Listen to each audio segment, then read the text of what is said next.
MDS has already won. No, not yet. They have not.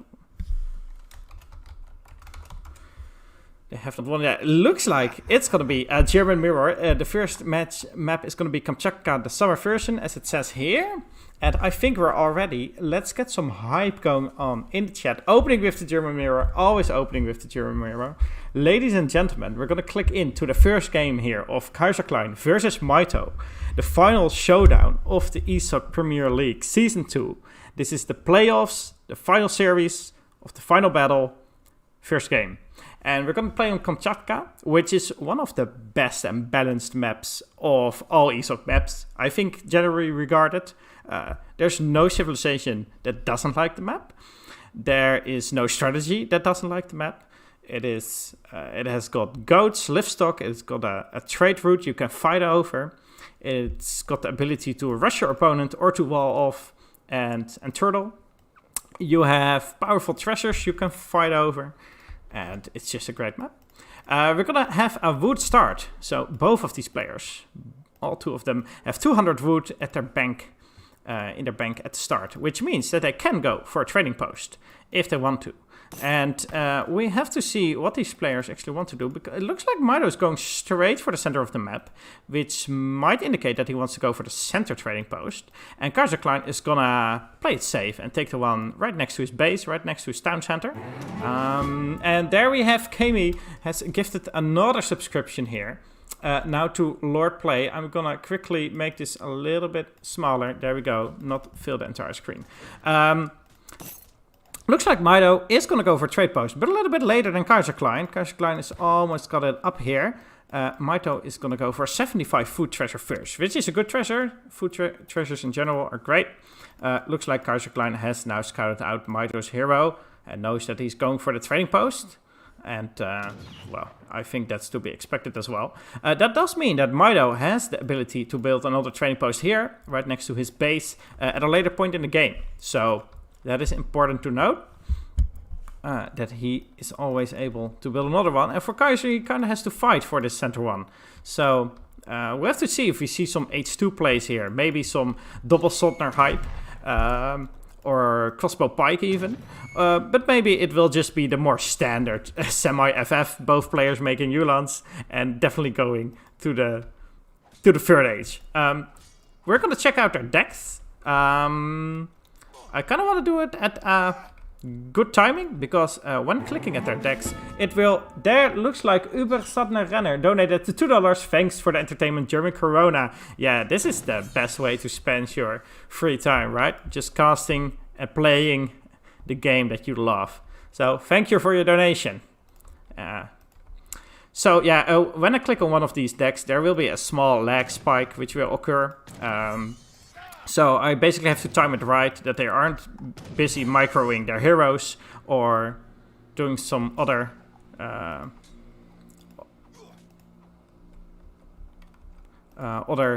shenanigans.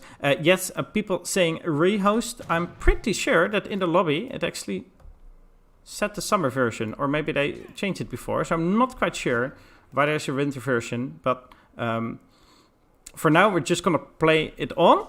And I'm not going to decide otherwise unless I got told so by the admins. So don't blame me. Let's just watch this game. Gonna scout out their decks real quickly. Yeah, there is the lag spike I told you about. There's Eco Fury in there, some H2 shipments. There's the 5 Ulans in there, and of course the mercenaries. I don't think anything too weird. Not the 10 Winged Hussars in H4. But yeah, I mean, all the essential cards are there, and that's mostly what's going to be important here. Looks like this is almost the same exact deck, but no 5 Ulans, but the hand infantry hit points instead, which might mean that he wants to go for some double Sotner play, or at least that he wants to have the option for that, because that card is mostly meant for double Sotners, I think, not really for crossbowmen. Looks like Kaiser wants to take this 85 wood at some point. Mitoe is still hanging around that treasure with his hero, but he's getting away with a few HP left.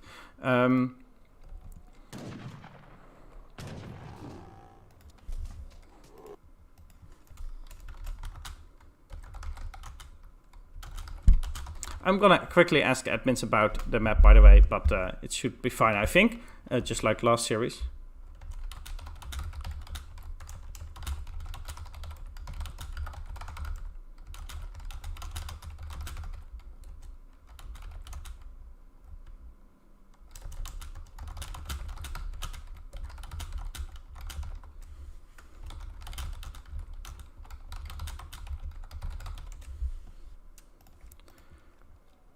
Why rehoused? Well, it is meant to be played on the summer version of this map, which is slightly different. But okay, so there's still some goats and some treasures left on this map.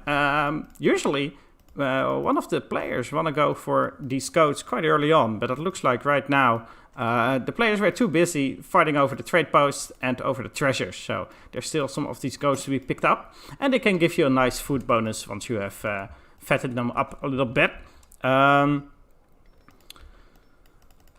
Let's see here, both of these players having their 400 wood in their base from the age up, and looks like a barracks immediately going up for Mitoe, and we have Varno subscribing to ESOC, so thank you for your subscription. Mitoe immediately going for a barracks and 2 houses, and it looks like Kaiserklein is going to go for the more traditional stable option. You get the pun. And it looks like he wants to train some Ulans in the 2nd age and maybe try to go to the 3rd age immediately. But yeah, a barracks definitely means that he's going to make some double sonders. Might actually go for some pikemen just to defend against Ulans. But we're going to take a look at the units in queue, and it looks like it's indeed double Soldners. So he does have some colonial play in mind, and double Soldners can definitely do quite a lot of damage against a German player, because the Germans don't have any musketeers. So defending against double Soldners is quite hard. It basically means you have to make a switch to crossbowmen if you cannot defeat the double Soldners. Oh, villagers going down for Kaiserklein there, but it looks like the 2 Ulan for Mitoe are gonna get caught here, at least one of them, and no villager going down for Mitoe. But the double Soldners have been spotted. So yeah, it's quite hard for Germany to defend against double Soldners, since they basically have to make double Soldners themselves or crossbowmen if you cannot defend with just Minutemen and your villagers alone. So we'll have to see if Kaiser at some point wants to make a barracks himself. Looks like for now he's got no intention of doing that. He's got the... Oh, there he goes. Okay. He's getting up to 700 wood, and he's going to make a barracks himself. So basically, right now, both of these players kind of similar builds again. Mitoe not adding a staple yet, so he might just go for the pure barracks play. Gonna take a look at the market upgrades. We have steel traps and placer mines against steel traps and placer mines. So it looks like so far these players doing quite similar builds. At least their card shipment order is exactly the same.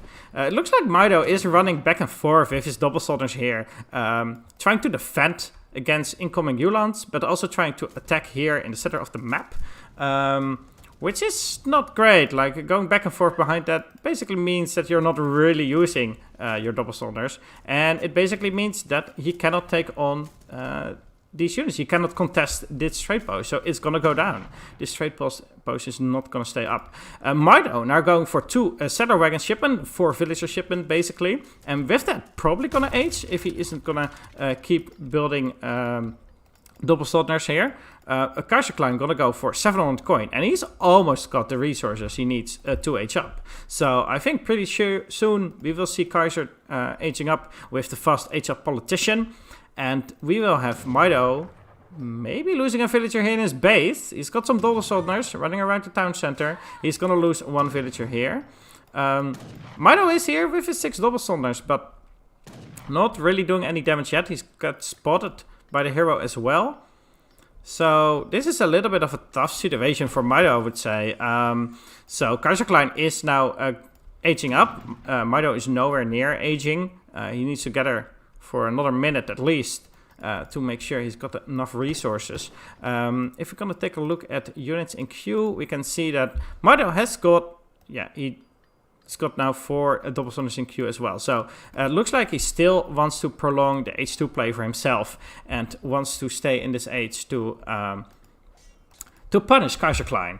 But so far he's done quite little damage, and I hope that he can make some good use of these double soldiers. Maybe siege down some important buildings, because that would be what he needs.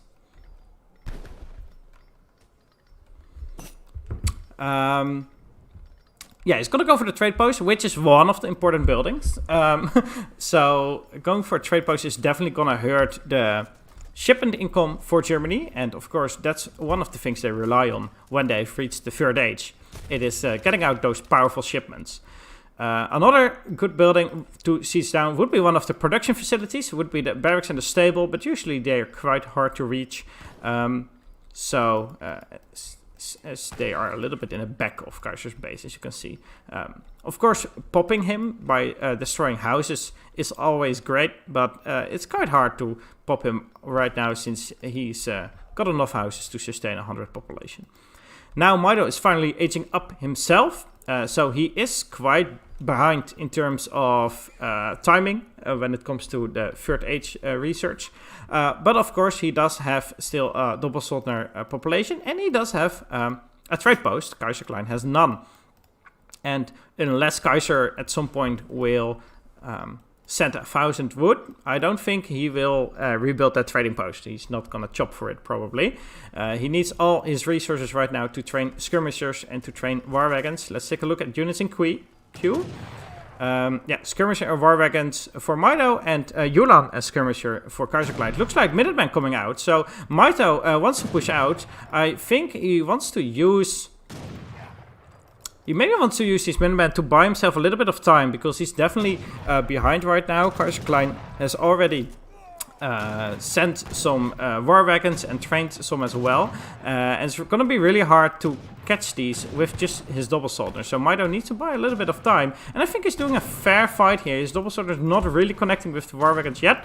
But the skirmishers from Kaiserklein were cut off, and they were quickly taken down by Mitoe's army there.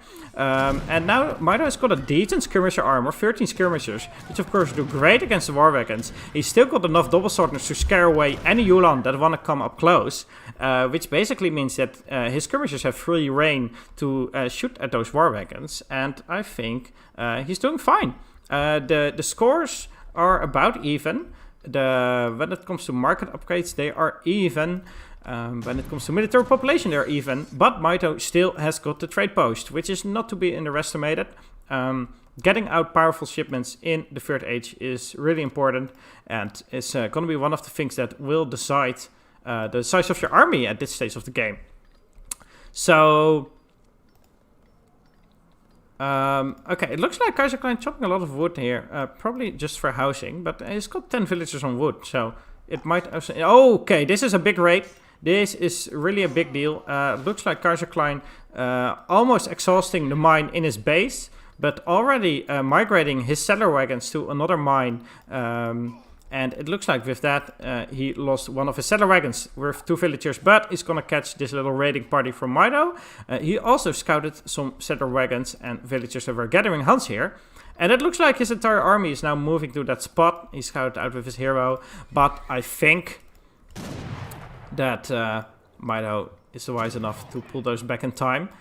So those settler wagons can gather up again. And now Kaiserklein has got a big lead in terms of military units. He's got the same amount of skirmishers, but he got 17 Yulan against 0. Mitoe lost his last Yulans when raiding Kaiserklein.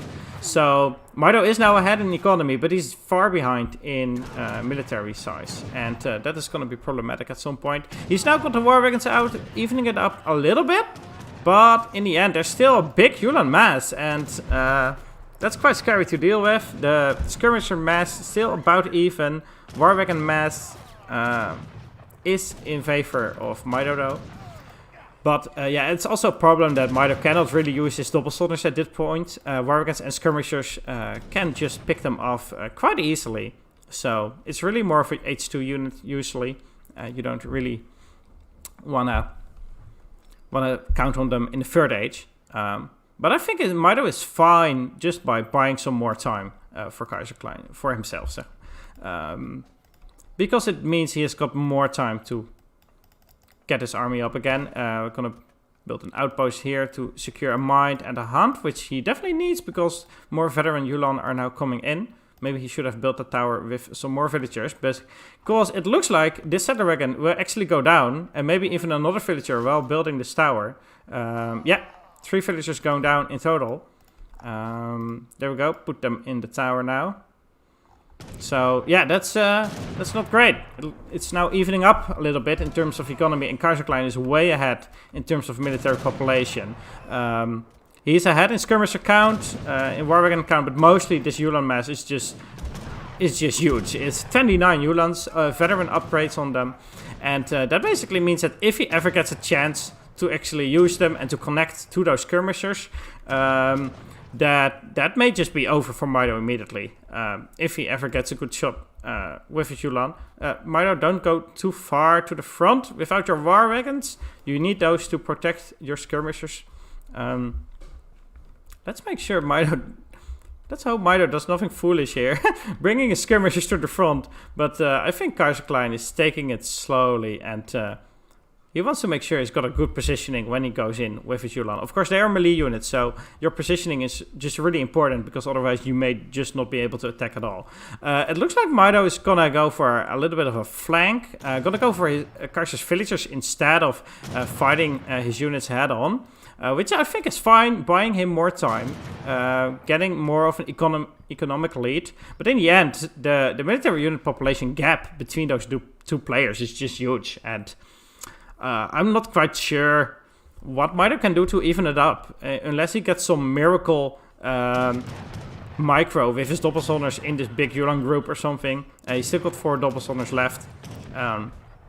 But it's just really hard for Mitoe to swing the game at this point. He's already used his Minutemen. It looks like his villagers are now scouted out by Kaiserklein's army as well, which probably means that he's gonna go and sit on this mine forever and just make sure that Mitoe cannot gather there at all. And that basically forces Mitoe to push out and to face his army.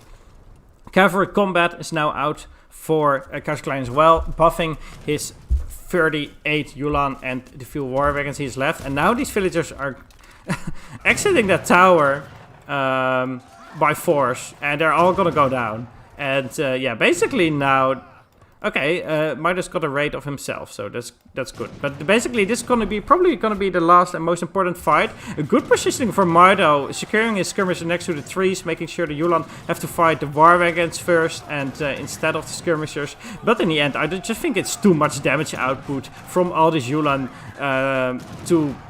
to be dealt with by the few war wagons that Mitoe has left. And Mitoe's gonna lose the rest of his army here in this final battle. And I think that is going to be the end of the game. GG called by Mitoe. And the first game going to go to Kaiserklein here in this play all of 7.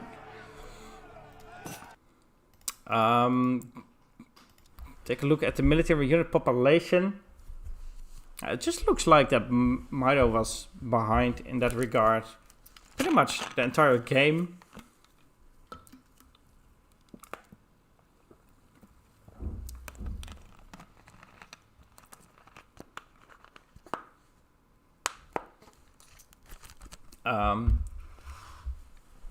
Yeah, but I'm still not really understanding how Mitoe never caught on to the military unit population.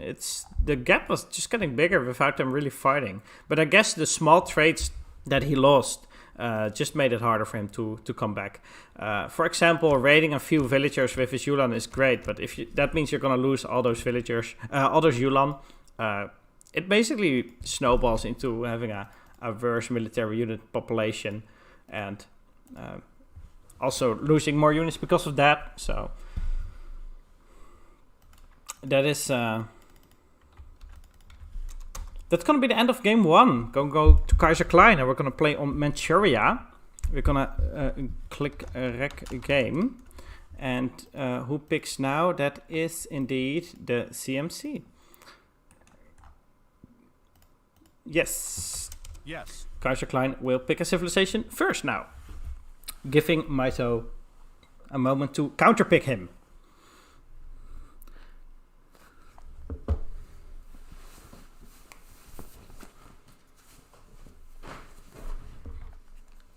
The French civilization, I think that's not really unexpected on this map. It's also one of Kaiser's civilizations that he really likes. And I think one we see quite often on Manchuria.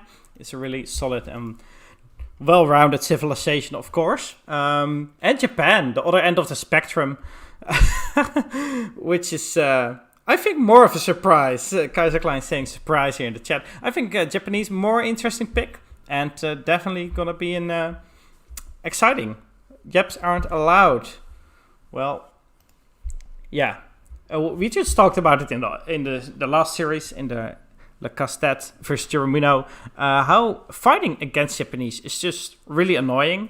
So playing Japanese is fine, but fighting against them is just really hard. You have to micro so well. It's so hard to raid them.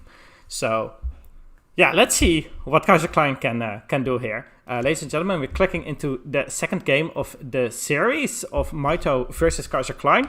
First game has been won by Kaiserklein already, and it is going to be a play all of 7. So they're going to play 7 games regardless of what happens. But if Kaiserklein wants to win for his team, for the CMC, he does need to win all 7 games. So yeah, that is probably not the expected outcome. I don't think any of the prediction artists, Sir Colin or Duck or Daruga or Wicked Cossack or of course Prince of Carthage, I don't think any of them predicted a 7-0 for Kaiserklein. So let's hope that doesn't happen. Or of course let's hope it does, just to upset everyone who made predictions.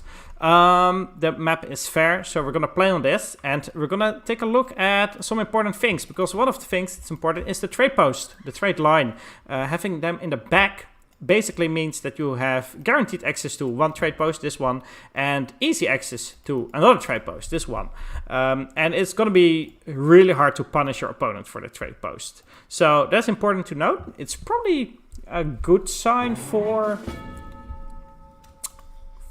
I think Japanese, but it doesn't really matter regardless.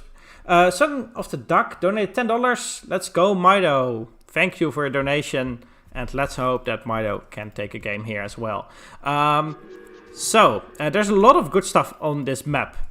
There's the trade post, but there's also some powerful treasures, and Mitoe's going to take one of them right now. 90 wood treasure, which is really big, but Kaiserklein is on his way there to try and stop that from happening.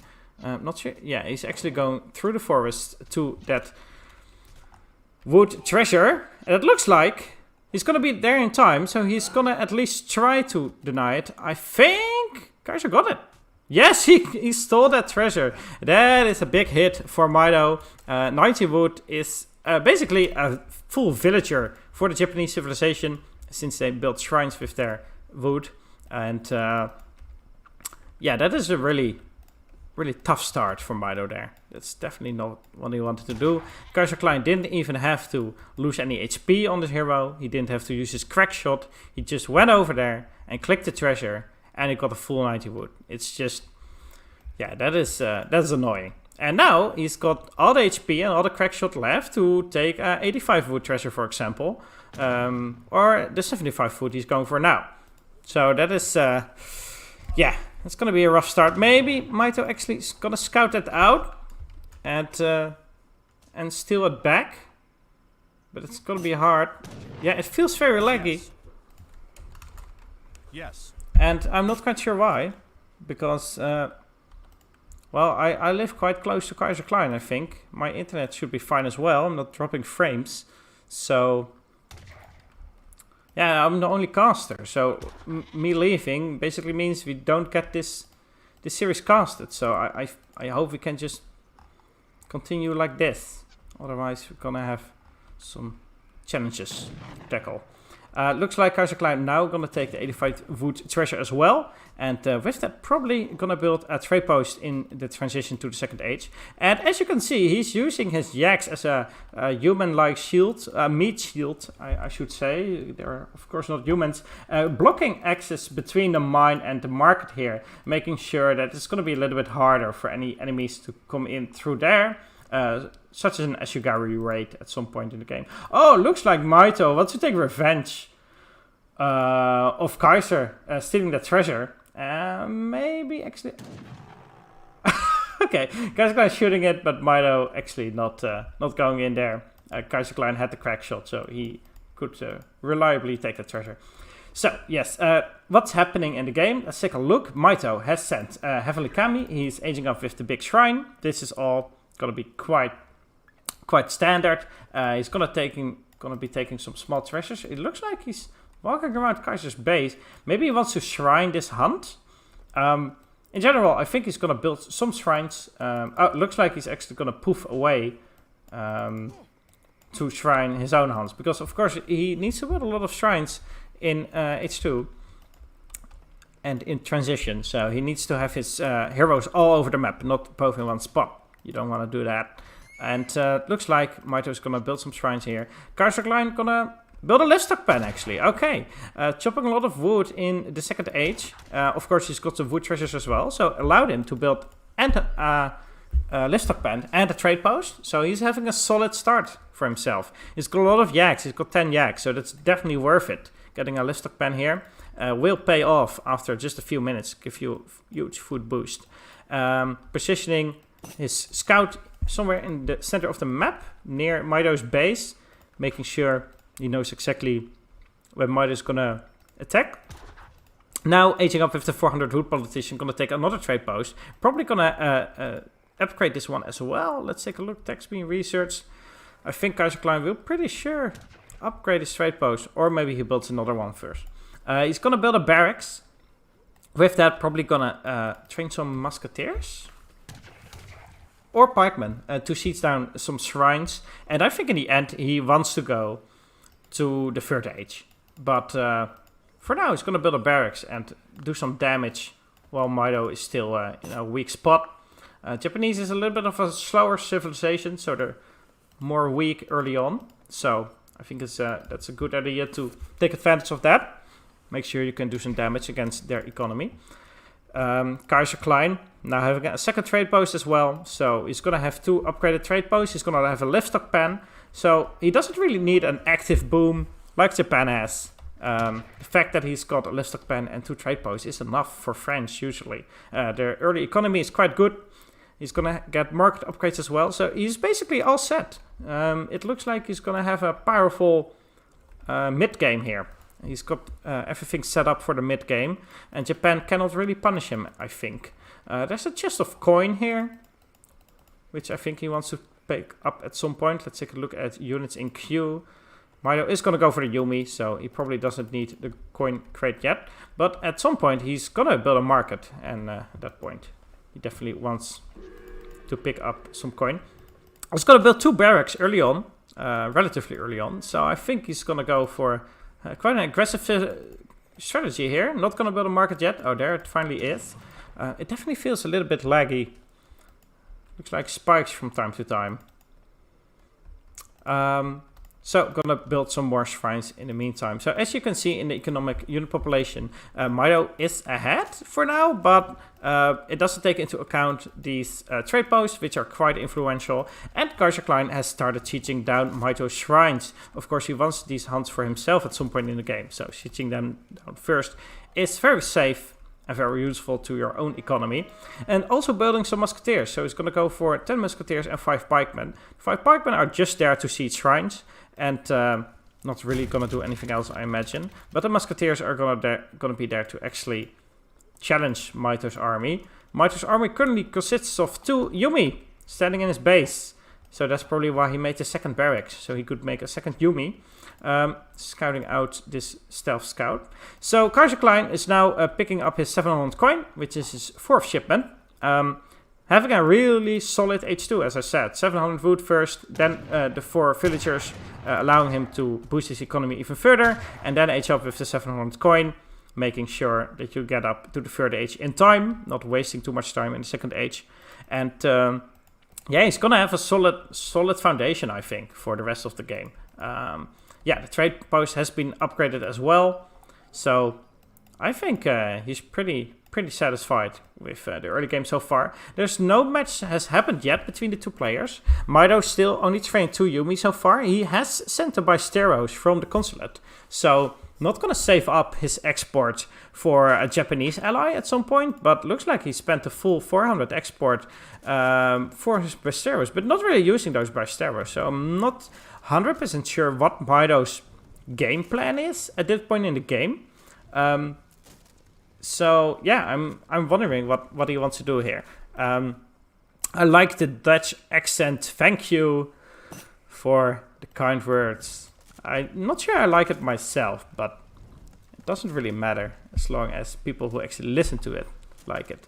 And looks like Kaiserklein still using his 5 pikes here to siege down more shrines. It looks like Mitoe, I might have missed this, building a dock here, but building only 1 fishing boat so far. So it looks like he's going to go on a more economic route than we even thought. Not just building some shrines. He's currently on 12 shrines out of the 20 he can make. But also going to go for some water play here. He's already trained 2 boats. But it takes him a while to pay off. And Kaiserklein's boom, or if I can call it a boom, it's just quicker and more safe. His yaks are now gathered up, so basically means he can just gather food with like 5 villagers and gather gold with all the other villagers and have a very solid economy. And he can pretty soon train 2 falconets, and then he can train a lot of goons and skirmishers, and then he's got a great military composition. So looks like he went for 5 cuirassiers first and trained another 5 from his stable. Whereas Mitoe chose to go for a stable route himself. Actually gonna go for Naginata riders. Probably trying to surprise Kaiserklein by going for Naginatas. Trying to catch some skirmishers or falconets off guard. However, the cuirassier switch is just really bad for this composition that Mitoe has. He's got no anti-cavalry. He has to use his irregulars here. Anti-sentries. He's still got no Ashigaru in his base, and this fight alone is gonna go really well for Kaiserklein, I think. Just because Mitoe doesn't have units he needs to take on these cavalry units. More Naginata riders coming out, so can at some point take on these skirmishers that are in the back, but still he needs to deal with all the cuirassiers still on top of his Yumi and Ballesteros, dealing a lot of damage, tanking so many arrows from both of these units, and that is just a really tough fight for Mitoe. He also didn't get out full batches of Ashigaru because of the Naginatas that were in queue, and all in all, this makes for a really tough fight for Mitoe. He's way behind the military population here, and he has to resign after just 10.5 minutes in the game. Of the casters. Looks like we had some lag issues with the previous 3 players, so I've stepped in. I've casted these 2 players before with playable lag, so looks like everyone's green in the lobby so far, and we hopefully can smooth things over and get into game number 3 here. Players are asking the map. Map is Iowa. So far Kaiser leads 2-0 in this play all 7 series, and MDS is just 1 game away from winning the entire tournament. So it's on Kaiser's shoulders to, well, he only has to go 5-0 now. So Mitoe has dropped the first 2 games. There are now 5 more chances for MDS to get that final match point. It's Mitoe's turn to pick, and we see immediate Iroquois coming out. One of Mitoe's main civs, and also very strong on the patch. I think a lot of people agree.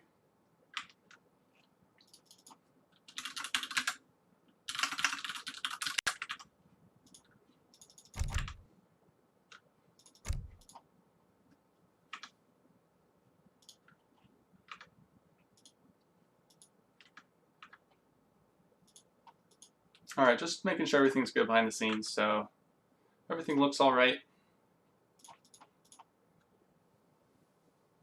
And Kaiser thinking about what to pick. I will just confirm that Mitoe has locked Iroquois. Yes.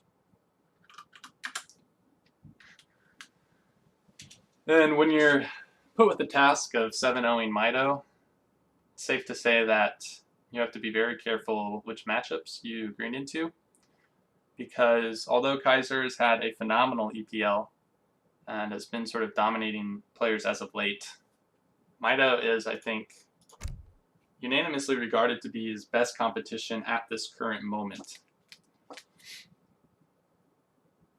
And Mitoe says, hurry up and auto-noob. So kind of, I guess, a predictable pick from Kaiser on this map. He's been playing Ottoman on IO a lot this EPL. And this is, I think, a close matchup. I think that there are varying opinions on who actually wins it.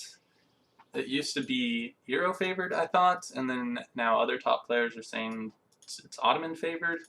This is an interesting map because it is just 3 trading posts, but that is a pretty strong stagecoach economy.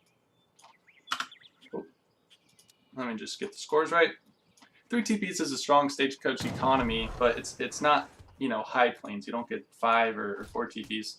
Meanwhile, it's relatively low hunt, so that can also favor the Ottoman players, usually the aggressor, I would say, and also consumes less food because they don't have to invest 100 food into each villager they train. Of course, the Ottomans have bonuses that they train villagers for free. Now, it looks like the crate start was wood. It was wood. I was about to say food. Apologies, correction, wood.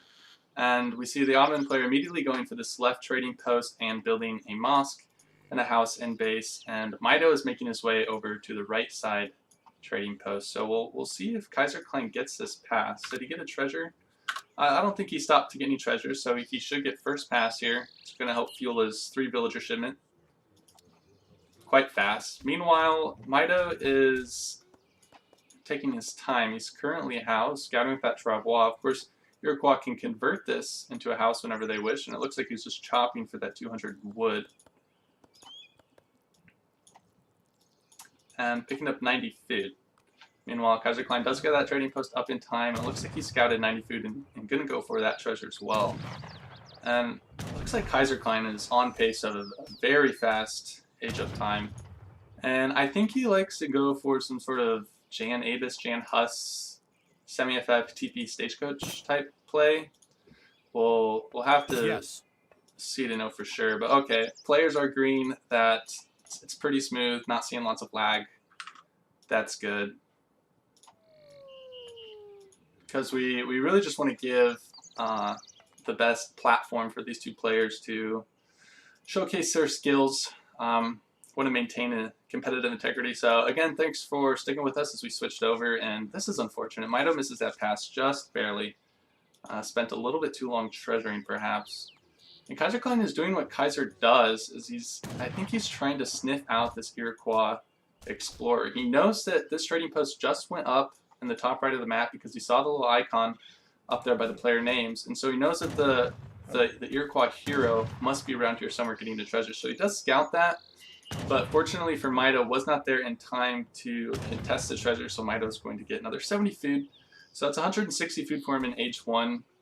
It's also going to speed up his age of time, but as we can see, Ottoman is already up. Such a fast civ, especially when they get the start that Kaiser got. And Kaiser did scout this native scout, so I would expect him to pick that up, but he might prioritize getting this trading post, the second trading post, down sooner.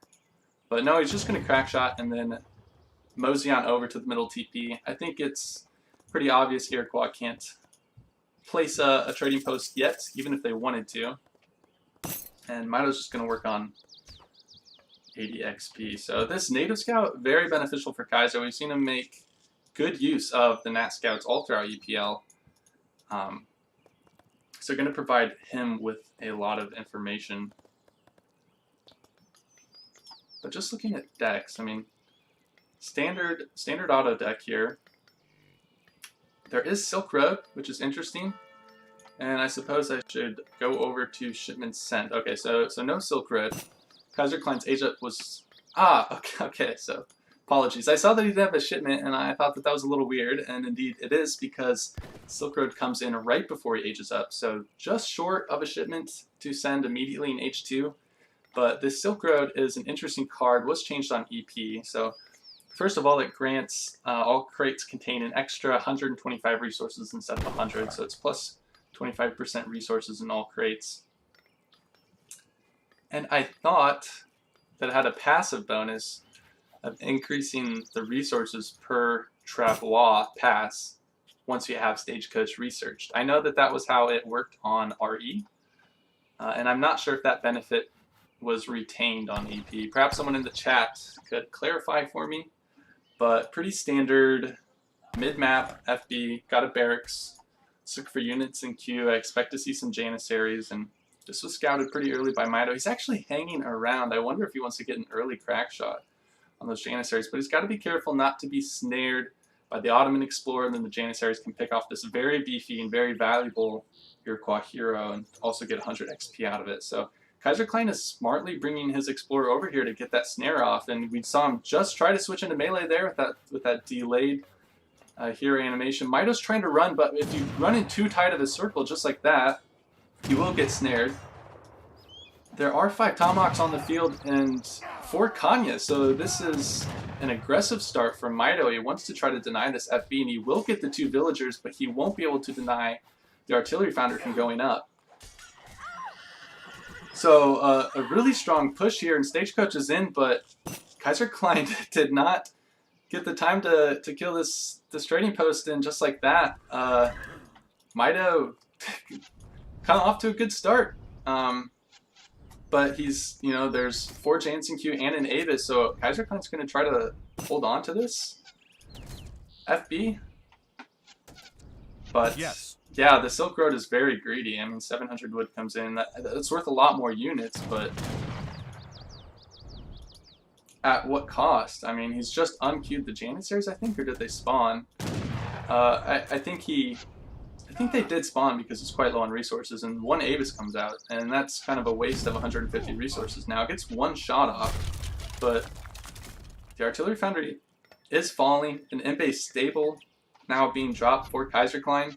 And he wants to try to continue to get free picks here, but if he's not careful, there's still 4 Kanyas alive and a lot of hyenas, and these units are pretty fast. 5 speed, which is greater than the 4 from the Janissaries. Of course, they have that costly setup animation, but still a very good unit to deal Janissaries. And I want to think that crack shot is recharged, and it has, so that gets off from Mitoe. It almost looks like it fired a blank. I didn't really see much damage there in terms of the Janissaries.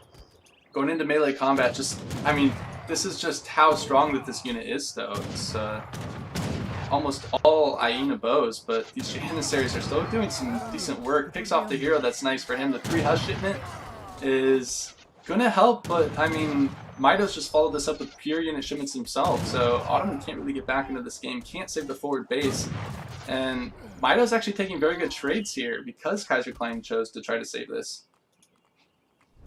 This barracks will fall, and a villager being rallied, misrallied. I believe that TC waypoint was here for the 3 SRs. Gonna get some hurting in, but a little unfortunate. And actually this house is kind of providing some nice line of sight right now, maybe giving these C10, these hyena bows, a little bit of line of sight to complete their animation. 3 Janissaries escaped from the barracks, but I think Mitoe saw it. He's pathing his army this way, and this villager's in trouble. I mean, this native scout was so well placed, but there just isn't time to react from Kaiserklein when he sees all these units. His FB is already dead. So 700 food comes down now, and 5 villagers. I'm going to do some quick maths, because my mental math is very poor, but this 700 food is actually 875 food. With that Silk Road bonus. So a great, I mean, that's a great H2 shipment, right? But you really need to ship a lot of crates in order for that to pay off. And Kaiserklein was forced to ship units just to try to defend and wasn't even able to do that. So far, a really nice start for Mitoe. And it looks like he's just trying to stage 2, not chopping any coin. Wants to get control of this trading post line again. And finally, an artillery founder being dropped for Kaiserklein. But at the moment, has to do with Jan Hus. Just not really the ideal composition against Iroquois' army here in H2. That hero is nicely revived by some 5 Kanya that were trained in base. So it's going to lay down a trading post, and Kaiserklein's going to try to get a raid in here with the 6 Hussars. Knows that he's got to do something to get back in the game, but actually clicks back because look at the pressure in Kaiser's space. You have all these units, but I don't know. Mito's got to be careful not to overcommit here. Minutemen pop, some Abyss are in queue. It looks like he's just going to go for it, and this could be dicey. It might come down to micro. We have these 6 Hussars that aren't quite in the fight yet, but 2 Abyss do pop out, going to be adding a lot of DPS. Nothing can reach them behind this stable. And honestly, I think Kaiser's just going to clean here. It just doesn't feel like... Well, there's still a decent amount of Tomahawks left. The Kanyas are trying to get onto the 2 Abyss, but look at this very unfortunate pathing. A couple Hussars are doing damage on the Aino the whole time. Bill's tanking. Don't have great coat, but there's no market because it's the Ottomans. But all this said, when the dust is settled, Mitoe has taken the game, and with that, he's secured the EPL victory for MDS. So Mandarin Duck Squad, congratulations to Dualcrad, to Mitoe, King of Osmane, Perez, Jerry Muno, Wokal, Minimolt, everyone a part of that squad. Yes. Big congratulations to you guys for winning ESOC Premier League Season 2. It was a very tough burden for Kaiserklein to 7-0 Mitoe. And it looked a little promising. The dream was still alive for CMC after those first 2 games. Winning both of those actually pretty handily by the looks of it. But Mitoe pulling out Iroquois. And okay, we have a donation, $10 from Duck, who says, you guys want to learn how to launder money? I give $10 to ESOC and it goes right back in my bank account. That's good stuff. Duck is, of course, the manager of the Mandarin Duck Squad. And a happy day for them. Proud day. Mandarin Duck Squad was a part of EPL Season 1, and they actually got last place. It's not quite the same squad, but Mitoe is the champion for both seasons. And had a lackluster EPL 1 performance, I would say, unsatisfying by his standards. Went 1-4 in every match. But, how sweet it must be for him to give MDS its final win in the playoffs of Season 2. Very nice to see. Quick look at the graphs. It kind of tells you all you need to know. Military population. I'm curious, all resources gathered. With that Silk Road, and Stagecoach, Otto had a good eco, but just couldn't claw back after losing that FB and taking unfortunate trades. So I'm smiling right now because I'm a big MDS fan, and I've been helping the team out just a little bit, just kind of offering support, and yeah, just smiling right now.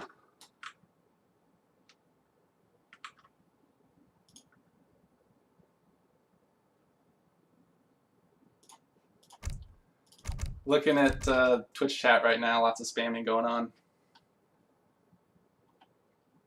I actually had to double check to make sure that I hadn't just screwed the pooch and wrongly called MDS the champions if Mitoe needed two games, but all is well in the world today. And nice game from Mitoe there. So we will continue to play these matches though, although the EPL is decided. There is a $25 injection for each game played after that is put right into the prize pool. And so both MDS and CMC will be seeing their share of that $25 for each game played. So we have at least, 4 more games left. That so an extra $100 or $100 bucks. I told you my mental math is terrible. an extra $100 putting into the prize pool. So it's pretty respectable. I want to say it's gotten up to around $2,000. So right on. I'm reading the Duck Discord right now. Got some good vibes going on.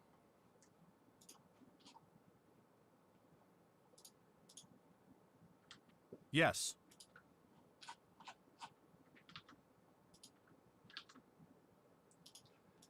And all of MDS breathes a collective sigh of relief. Because Mitoe's a very good player, everyone knows that, but sometimes you don't know which Mitoe you're going to get on any particular day. If it's going to be, you know, Mitoe Tilt Edition, or, you know, Mitoe I Suck, or Mitoe Stonk. And, you know, even if the rest of this, you know, the rest of these games all go Kaiser's way, Mitoe did everything he needed to do.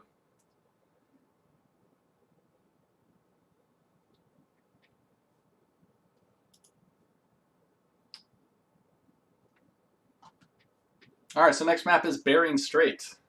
Like I said, I don't want to discount the importance of these next games. Well, they aren't so important, but you do have, for one, you have two friends who have played a lot of matches with each other and both want to win. They want to beat the other in a tournament because they are competitive in a very healthy way.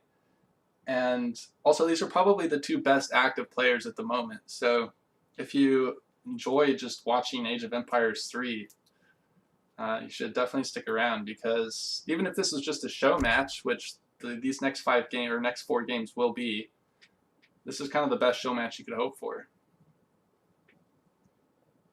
And I think that's why this game was scheduled last for EPL. I think both teams wanted these guys to be their anchors. Kaiserklein choosing Russia. Mitoe thinking. I think he wants to go China. You know, yeah, I think I know. I think I know what we're gonna see, but I'm not going to say it yet. But I think I know what we're gonna see from Mitoe.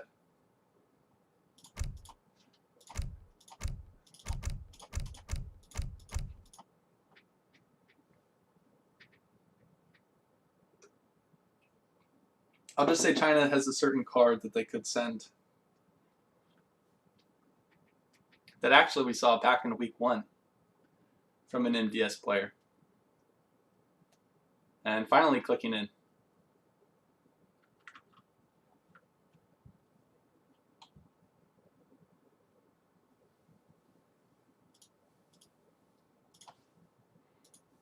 Of course, I've been talking MDS up a lot, and as I said, I'm kind of affiliated with them, so I'm personally happy. But you know, also a huge shout out to CMC for being, you know, very respectable opponents, respectable team, and you know, it's nice to see CMC in the playoffs. They just barely missed out on it in EPL 1 by 1 game. Actually, they were just short 1 game.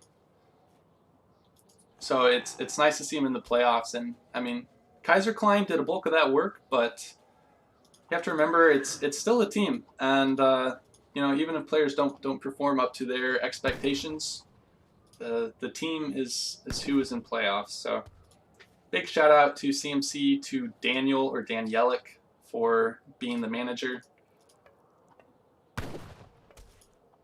and GG's. So, this map, Bering Strait, interesting because you only start with 110 mine, so you only start with 2,000 coin. But neither of these players need a whole lot of coin. I guess China can mine a good bit if they want to go for an FF. But Russia, you don't, you know, they don't need a lot of coin. And decent hunts, actually. This is a decent hunt map because you have 3 that are within herding distance of your town center, so both solid picks on this map. I'm going to look at Mitoe's deck. Hasn't selected it maybe yet, or yeah, hasn't selected it yet, but I think that it's very important that we have a look at his deck once he does. Kaiserklein picking up 80 coin, solid treasure, going to help you know, it doesn't help him in age 1. Well, as I say that, he actually gathered up the extra 100 wood and is now laying down a market because it was a wood start. So I think he also picked up 40 wood. Yes, so we've got 40 wood. And now all he has to do is actually just chop 10 wood, and he's got himself 3 hunting dogs at, you know, it'll be done researching around 2 minutes or so. So that's pretty good for him. I think that's going to speed up his general age up. Meanwhile, Mitoe picking up 40 wood himself. Very nice. And finally, the deck comes up, and I am so utterly disappointed that there is no Mandarin Duck Squad shipment in this deck. I thought that was the whole point of playing China, was to celebrate the MDS win by shipping that card. But alas, we do not see 8 Chokanus and 2 Flamethrowers for 500 food in Mitoe's deck. So it will have to wait. That said, Civ reset is yet to happen, so I'm holding out on that. I think it was actually Duck, the manager. He might have to put out a decree out there in order. Anyways, this Mongolian Scourge card is interesting because Steppe Riders do, well, Steppe Riders, I think, do more damage against villagers and buildings. You don't really see it shipped that often, but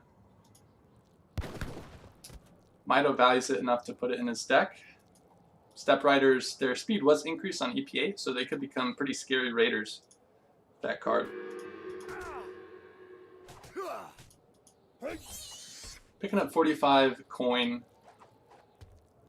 doing kind of normal stuff, has the 800 food in bank to lay down that wonder. There it is. Very, very well placed Summer Palace, kind of protecting his base so far. This village placed next to this coin mine is very important. As a Chinese player, you really need to make sure that you get a village next to your coin mine, even if you aren't going for an FF. As we see, Mitoe's chopping a lot of wood here. I think we're going to see some H2 play. You still want this next to the coin mine because you will have to chop coin at some point, generally, if you want to win the game with China, because that generally means getting to H3 at some point. Picking up a free macaque, going to have an extra scout, but not enough units in the middle of the map to be able to deny this. Pretty aggressive blockhouse by Kaiserklein, and it's placed very well. We see it's controlling, look at this, it's definitely controlling 1 hunt and 1 mine, and it's got eyes on the second hunt, and it's not far from this other coin mine, and it's also not far from this coin mine. So very, you know, I guess kind of obvious blockhouse placement, and Kaiserklein is very smart about his play. So I'm going to look at his pop when he clicks up. It looks like he already had 3 bills in queue, and he's now over popped to 22. So 5 Cossacks are being shipped, will arrive at this forward blockhouse. Meanwhile, what is Mitoe doing? He built a market in transition. He has 200 wood to lay down an immediate barracks if he so chooses. Feels like this would be a good spot. But so far, banking that wood, it's actually just going to build another village. So a unit shipment has to be on the way. His pop is 29 out of 30, and you wouldn't build another village before barracks anyways, but I think that this is technically the correct way to do it, to build a village before the 700 wood. Got a Chains 72 just subscribed. Thanks, bud. Hope you're enjoying the content. And okay, here we go. The 5 Cossacks are in base, 10 Strelets reinforcing it. That villager just goes down. Unfortunate for Mike. Halb Sentry's being popped, and there come the 8 Chokanus. So, you know, Strelets are going to be on the Chokanus maybe. Cossacks are trying to stay alive. Where's the TC fire? I think TC fire is on the Cossacks as it should be. Mitoe trying to block with some villagers, but those Strelets just melted those Halb minutes, and now Mitoe's military shipment is just going to get cleaned up, I think. The monk is doing a lot of damage though. I mean, this guy does have an impact, but more Strelets being just poured into Mitoe's base, and he really needs something like a 7 Steppe Rider shipment here. I think he's going to lose a villager. Definitely one goes down. He trained some disciples, and there comes 7 Steppe. So actually, Mitoe's own barracks is a little unfortunate because it's it's causing some pathing issues for the 7th step. But they were able to squeeze through there with their reduced obstruction radius, and now it's Kaiserklein is a little bit on the back foot. But let's just quickly look at units lost. Mitoe lost 3 villagers in that push, and I think that Russia would be happy to trade off a few very cheap Strelets for 3 of the Chinese villagers. And these disciples were trained, but they weren't really a factor in the fight. Mitoe's gonna try to come back in here and get the snare off. 5 Ruskets come out for Kaiserklein, but a little late to the party, not actually going to be able to help. Let's just take a look at units in queue.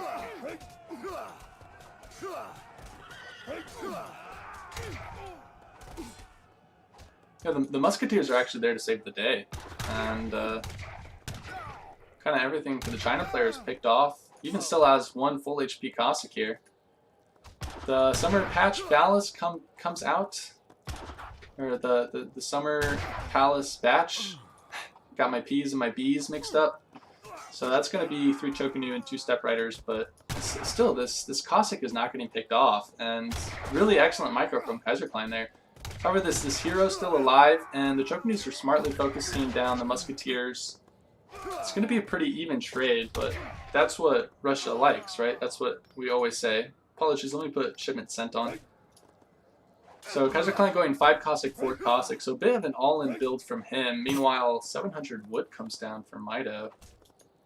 And yeah, this monk is just so strong, especially with these kind of cheap, weaker Russian units. And Kaiserklein says, what a mechanic. So I think that actually this monk did convert one of the Musketeers into a disciple when he killed it. A little bit of RNG, and that disciple sort of gave him the edge on the Explorer fight. Something was deleted. I think it was maybe Kaiserklein's blockhouse, but Mitoe's popped again. So what else can he send? I guess 9 Pike, 9 Queen Pike, and yeah, there it is. He's gonna try to timing push this blockhouse.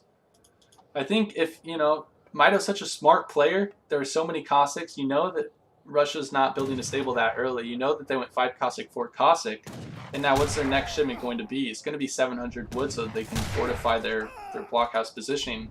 And just in the nick of time, these 9 pikes shipped to that forward village are going to be able to raise it down completely. And Mitoe's looking in a great spot. He lost a few villagers earlier, but taking a pretty good trade now here against the Russian army. Going to kill off 2 blockhouses.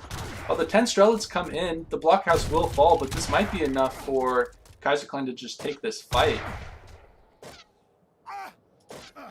These Strelets are good, but no Boyars yet. And actually this monk is just continuing to harass. And Mitoe's not training disciples, or is he? Doesn't matter, they won't come out in time. Now 13 Strelets being shipped to Kaiserklein's base. So even though these 2 blockhouses went down, I think that Kaiser's actually in a pretty fine spot. Don't waste your pikes, because there's a lot of stuff on the way. And if you try a bow pike composition versus Kaiserklein, you're kind of you're gonna have a bad time, because he's so good with his micro. Look at that, barely letting these units connect. Now just a bit, but I mean, so many pikes are falling as a result. And Chokanu are very good, but are they, you know, can they compete with the much cheaper Strelet? They do outrange them just a bit, 16 to 14 range. And so he's going to try to abuse that here. Another step batch coming out of the Summer Palace. And 700 coin being shipped to the village, so not really where he wants that shipment to be right now. And is going to be forced to repel this push before he can collect all of it. Just 200 on the floor right now. Meanwhile, British Consulate is up, actually minutes even being called, just to make sure that he can collect this coin. But he's not saving to age, he just wants it for unit production. I think he wants to make more Step Riders. And look at the, oh yeah, pesky guys here, but gonna find I need help. the blockhouse, and It looks like it will go up, but no, does Mitoe want to take this fight? Looks like he could have maybe tried to with a little bit of snare there, but gonna lose some HP on his Step Riders. Still no Boyars out yet for Kaiserklein, so these Strelets do very, very poor damage to these, you know, just 160 HP Step Riders. But Kaiserklein is able to build this this blockhouse. So he's got some control over this very important part of the map. But Mitoe choosing to expand on the right side more. Doesn't really need any coin because he's not chopping any. Just needs food and wood, so he's gone to the hunt over on this right side. Kaiserklein has actually banked enough resources to age, so he's equaling military populations, and he's also just going to age. And Mitoe is a ways away from that, to say the least. He's just shipped 700 food. But having already used up his 700 coin shipment, he will have to rely on 600 coin to get him up unless he wants to mine. But that would just be incredibly slow. Still though, he's got to wait a while in order to get his next shipment. Unless he takes a fight now, gets a pass from the Travois. Looks like he is going to take a fight. Kaiser has to be a little careful. I mean, he's pushing while he's aging. Perhaps he thinks Mitoe's aging as well, but Mitoe's staying age too, and I think Mitoe could have taken that fight, but it's hard to think that the Russian player is actually aging right now. You would expect them to just stay age 2. So I think that's why Mitoe is a little hesitant. 3 Cossacks in the back of the base, going to look for a raid, not going to find anything. These villagers are easily garrisonable. That's a word. They are easy to garrison. And Kaiserklein has finally reached age 3, so Mitoe knows he can at least push this blockhouse for sure. Redcoat's coming out now too to assist in anti-cavalry.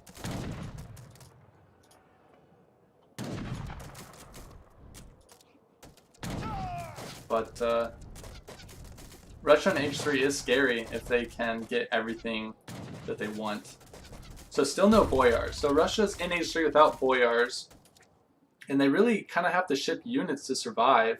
So they can't ship, you know, these very strong upgrades like Strelet combat or cavalry combat. And he has to gather all the resources to tech his units up. We see veteran Cossacks in play, but he still needs another 200 wood in order to get veteran Strelets. And oh, this is a big raid though. 2 villagers go down, 3, a 4th for sure. And the Cossacks blocking the pathing, I think a 5th will fall. Yeah, 5 villagers fall. Units lost, that should be 8 in total. Yes, Mitoe's lost 8 villagers. Some pike are there to defend now, but you know, it's tough. If you don't react to that instantaneously, these Cossacks can just totally block off the path to the village and cause some real obstruction issues. Veteran Strelets about to come in, but not yet. So this might be go time for Mitoe. I don't know. He's up in military, but I feel like if he waits any longer... Oh, he's trying to age. He's stacking resources to age, but he's just spent some. I think he knows he has to try to defend this push a little while longer.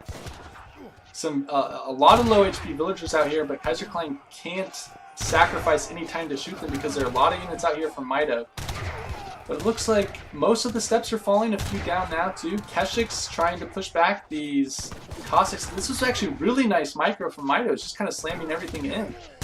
5 cavalry archers being added to the composition for Kaiserklein, but this is a really great trade, I think. And yeah, more units being trained here. Mitoe just completely forgot about aging, has now just poured all of his resources into military. Got a really nice trade here. And it feels like without any of the upgrades, without Boyars or Strelet combat or anything like that, that this Russian army just doesn't really stack up to kind of quite frankly, pretty good Chinese units. These Shokuns are very strong. Keshik's not bad, very cost-effective units. And that's essentially a cleanup. Granted, Strelets are so cheap, but where's the food income for Kaiserklein right now? He's not really on the map. Trying to lay down a blockhouse here. Will those villagers scout it? I think they are just out of line of sight now. Let me turn this on. So trying to secure a little bit of kind of mid-map control again. A lot of walking time for these villagers to get onto some hunts. Meanwhile, some very exposed villagers from Mitoe, but Mitoe's aging up behind this, so what are his market upgrades on his villagers? He has everything except for Imperial Bureaucracy. So his economy is quite strong. He shipped that 600 coin shipment and has snuffed out this blockhouse with some step riders and denies that. But there might be a window here for Kaiserklein, especially with the 2 Falconet shipment, to punish the Chinese age up. And look at this wonder. Is it possible if the Falconets were here and push back this army that they could siege down this wonder? I like this wall. Very nice defensive, well structured wall here from Mitoe. Using extra villagers to make sure he gets it down on time. He knows something is coming from Kaiserklein, and he's at his most vulnerable here while he's aging up. And stacking the resources to try to upgrade his units as well when he gets up, I think. I was looking at Kaiserklein's macro, but Mitoe actually does not have any of the wood to upgrade his units in H3, so it is a Skirm Wonder. He gets, how many do you age up with? 8 Arquebusiers. But he needs to do something to deal with these 2 Falconets. The wall's slowing down Kaiserklein. And he might, he's got some damage on this piece, so we'll have an area to path into here that's not in the trees. So that's good for him. But this wonder doesn't really do much. I guess it produces Flying Crows, which can be strong in H3. But quite frankly, this is buying Mitoe a lot of time. So maybe this forward wonder was kind of like, it's going to turn out to benefit him, because now he's able to get out 5 meteor hammers. He's able to get this veteran Chokunu upgrade. Nothing else being teched up to veteran quite yet. Actually on a little bit of an escapade, wants to try to find some villagers. Maybe he wants to try to map hack more, get on Kaiserklein's nerves. But he's got to be careful. I mean, there are a lot of exposed villagers here. Kaiserklein's keeping his army on top of his Falconets, literally. Nothing could touch those. So a little bit more immobile of an army composition is what I'm trying to get at here. And so Mitoe's kind of abusing some of that mobility right now, and just like that gets a 6 villager raid. Or 4, I think 2 died earlier building that blockhouse. But this could be the game-winning fight. Kaiserklein is trying to separate the cavalry from Mitoe's army, but it looks like the cavalry's going to get there just in the nick of time, and even the snare coming off. Meanwhile, the Falconets and the Strelets are kind of lagging a bit behind, so these Shokunus are going to get a lot of damage. Look at this, splitting off 2 meteor hammers, because he knows the Falconets are going to come up from up top. I'm going to get some good damage, but blocked by the Strelets. Very nice micro from Kaiserklein. But all of the Cossacks are basically falling, and unfortunately those Falconets were put into limber mode, but now back in volley. Mitoe trying to split up his units, but these Shokunus are very weak, 114 HP. And great covering of the Falcons by Kaiserklein.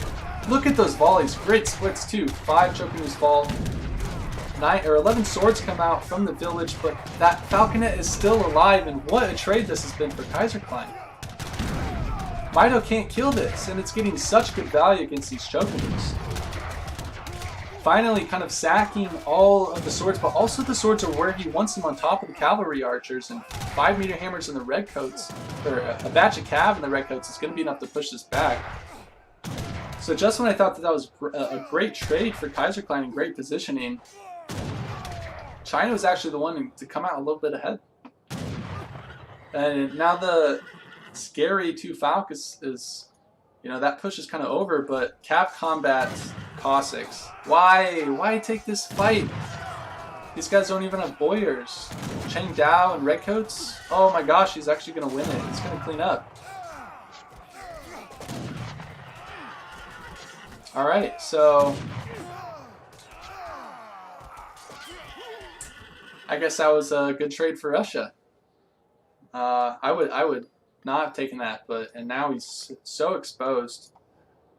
But Kaiserklein doesn't really sense that he's gathering down here. Instead, he's going to go up top. No, he changes his mind. Paths over this dead hero, so Mitoe should know where this army is coming from if he was really paying attention, but it's hard. But that village line of sight should show him, and he's pulling back these villagers now, but at least a couple of these are going to fall. And now Mitoe's just behind. I mean, interjection, very nice shipment to send to that village, but these cavalry archers are very strong, and getting a little caught in melee mode there. Decent amount of arquebusiers. It's going to be just enough, I think, to push Kaiserklein back. Kaiserklein is up in military population, but not necessarily the composition to go against arquebusiers, Chengdao, and redcoats. But Boyar's coming in now, so now these are very strong Strelets and, well, especially very strong Cossacks. They got 2 cards on them. 20% and 15% attack and hit points. Talk about upgradable. Goodness gracious. So also up a ton of vills, because that's kind of Russia's passive bonus. Their villagers train in batches, but they train faster. So because of that, they actually scale really well.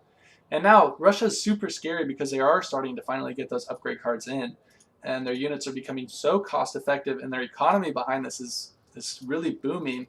And they can even protect themselves from raids by just laying down, you know, I thought this was a blockhouse, it's an arsenal, but they can really protect themselves from raids by just dropping down a blockhouse if they want to. That arsenal is being rebuilt in the north of the map. I mean, so many villagers up there. Imagine if there's a 5 cav batch. Oh, there come a 4 cav batch going up top to get a nice raid in, but equally exposed. I mean, there's a village here, but with this many units, that will be easily sieged down.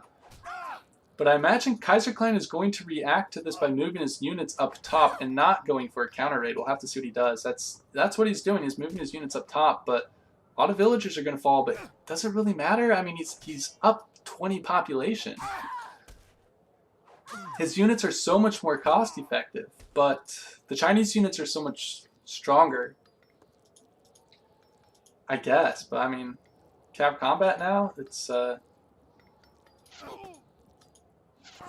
yeah, I mean, Mitoe is half the army population too, so this is going to be really tough. I mean, these Strelets, it's just Russian age 3 is such a good civ, honestly. We really don't see them age up enough because it is difficult to get all those resources for the techs and send upgrades, but I just don't see how China's army can ever deal with this. Could even send like Strelet combat next. Here comes the cav, but a lot of, yeah, okay, cavalry cuirass being upgraded at the arsenal, and also counter infantry rifle lean. Some of those are hard to say for Kaiserklein and for the Strelets, but being pushed back for the moment. I think he wants to wait for his upgrades just to make the most use out of his army, and he's only going to lose a villager from that. Food is running low on the map. This is the only available food so far. What does Mitoe have for mercenary shipments? Okay, so Mitoe has Manchu, but I don't see them accomplishing much with these kind of, yeah, Strelet combat comes out, so these Strelets are very strong. So I don't know about Manchu, but he does have Saiga Herd, which is each village and town center will do a one-time muster of 4 Saigas, which are 400 food apiece. So that would be a nice food boost. I really like this. I mean, just continuing to raid around the map, but eventually Kaiserklein is just going to track down this army. Ah, okay, so Manchus do come out. It just feels like he doesn't have enough cavalry to deal with so many Strelets. I almost thought that those Cossacks were in a box for a second. They were so close to each other. But, I mean, a lot of stuff for China. Like, this could just come down to unit positioning, but with a wide open space, this does kind of benefit the hand cav. Hand cav trying to get on top of the Strelets. I mean, this Russian military is a little overinflated because there's so many Strelets, but Cossacks are a little underrepresented. Manchus getting in hand combat with the Cossacks. They gotta fire lots of cavalry archers, kind of not where you want them to be. And most of these strelets are falling, but I mean, just the cost effectiveness of this Russian army, I think, is going to benefit Kaiserklein more. It's not going to be a total cleanup for Mitoe. In fact, I don't even know if he wins this fight. These cavalry archers are so strong with CAD combat. Oh, and he even got the ranged cavalry caracal, so these guys had more range and plus 10% damage. That was a really close game, not gonna lie. And Mitoe saying it was over if he microed. I don't know if he ever missed microed, at least not to my eyes. I mean, yeah, these are pretty decent fight. Okay, this one, that's a little poor trade. See, both players thinking that they should have won earlier. But this was a great trade right here. When he was stacking to age, wasn't making units, and then... Oh, that was here, and they decided to make units, and then... Boom.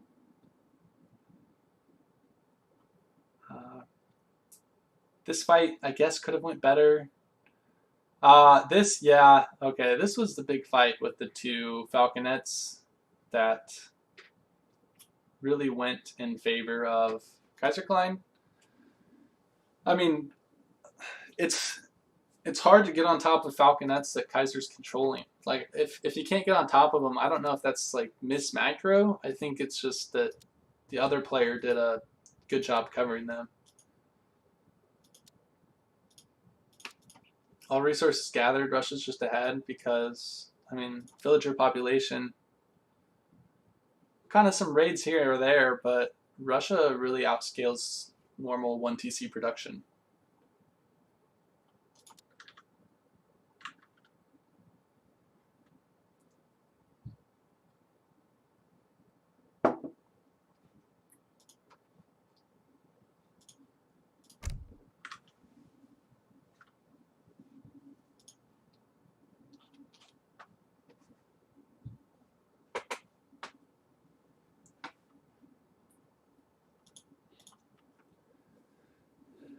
Next map is Dhaka, and I believe the civs reset.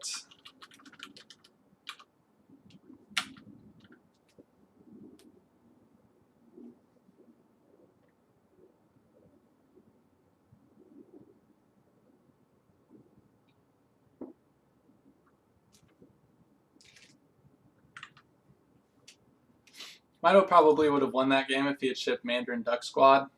The hype would have just been unreal, unbeatable. I'm afraid he's going to choose this deck, which also has no Mandarin Duck Squad in it. So, does he have that card in any of his decks? Well, he's got a lot of decks. Okay, I'm not going to be able to check all these. He's got like 20 decks. Who has that many decks? That's more decks than you need, I think.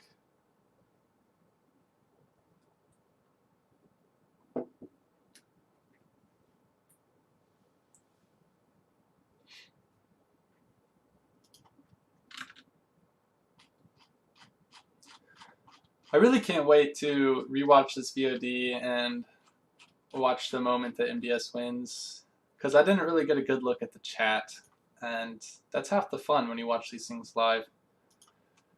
EPL has been building up for 6 weeks, and finally victor has been decided.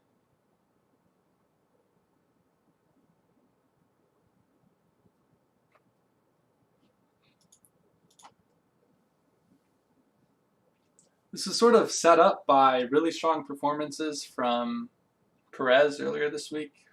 Did 5-2 against Kevin Italian.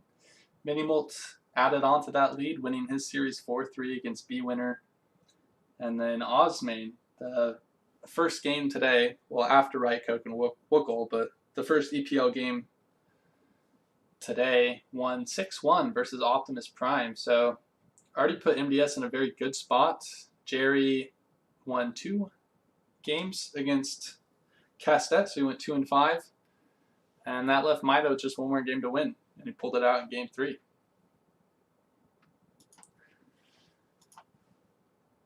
Kaiser says, yay, more China. I think it's well known at this point that he is not a fan of playing against that Civ. He's got a certain command in his Twitch stream. If China is ever mentioned in the chat, there is a bot that will provide you his thoughts on the matter, which I don't know I should repeat on stream. But it can be a very annoying Civ to play against. Just because, I don't know, they get so much stuff. Like, so many games China seems to be losing, and then they just snowball in H3 with very powerful shipments, very powerful units, Summer Palace, you know, like the 8 Arquebusiers, Age of Wonder is also very good and provides that Flying Crow, which can help add some siege damage later on in H3. And they can train villagers while they age too, so decent economy in addition to all those things. So it can be tough for sure. But Kaiserklein is choosing to go Spain here. Interesting pick. And I don't know the last time I actually watched this matchup, if I'm to be honest. Although I feel like I have. It had, you know, it's had to have happened in EPL. I just can't remember.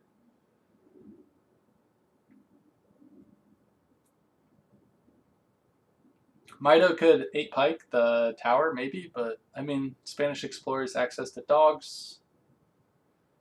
We're going to see probably lots of water play. And, I mean, Spain is strong because they do start with that tower, which can really help get pawn control. Whereas China doesn't really have that option, but they do have access to that very strong Fuchuan ship in the H3. Costs 200 coin to send, but it's just way better than a frigate, so totally worth it, especially on DACA.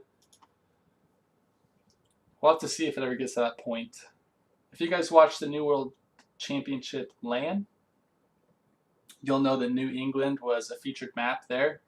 And Diaruga played China on that map every single time, and he had a specific build order that involved shipping that very powerful warship. And he was quite effective on that map until he met the Tabin FI, which was Spain. Holy crap. So, okay, that's how I know that matchup. At least one instance. Tabin did a revolt and won. So, that's not off the cards yet for Kaiserklein. And I'm going to eagerly look at his deck when we're in-game.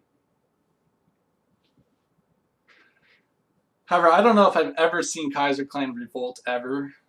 So, it's not really a part of his play style. He likes to just kind of semi-FF and, you know, go stagecoach and, you know, employ these very powerful timings. Like, just sitting back and waiting for revolts is not, it's not really his style.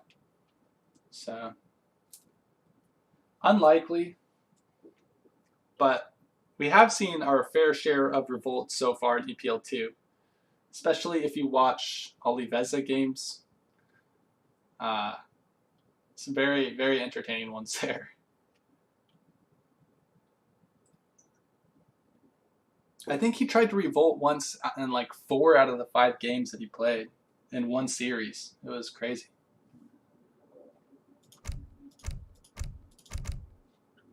I don't know why everyone's getting greened up and then it deselects it.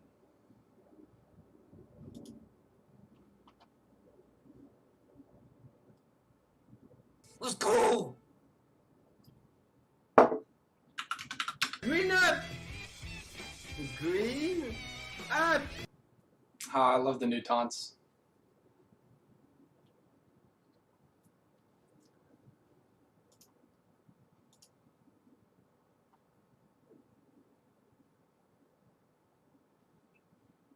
All right, here we go. This is game number 5. Let's play all 7. The score is currently 3-1 for Kaiserklein. Yeah, it's not game 6. I'm getting my scores confused. I've got an update score, but it's 3-1 Kaiserklein. However, Mitoe has already secured Mandarin Duck Squad, the EPL2 championship, with his 1 game and game 3. So players are playing these out for our enjoyment, and $25 addition to the prize pool for every one of these additional games played out. Looks like it'll be a wood start, so very nice for Mitoe. He's going to pick up 40 wood in base, immediately sends his Disciple up to this northern sort of land mass. I don't know the geographical term for this, but he's gonna try to get these valuable yaks, which will fatten on his villages. It's quite nice map for China in that regard. Meanwhile, Kaiserklein not selecting the 200 wood, so he's not going to build a trading post right away. He wants to wait for ATP, but he's hunting the Chinese explorer, and he's found it, and now he's clicking over there. This guy's not going to die, but it's going to be annoying, and Mitoe's definitely going to miss this pass. I don't know if he would have gotten it anyways because he went for this treasure in base, but I mean, this is what Kaiser does in Age 1. He's such a nuisance. Mitoe bringing his yaks over to his explorer. I think he wants to use them to break the snare. Wow, Kaiserklein is even training another dog. So Mitoe stopped building this because he knows that he missed the pass, so he can afford to DPS down this dog. But actually, Kaiser kind of mind gamed him, traded an extra dog, and that bit him in the butt. Kind of badly.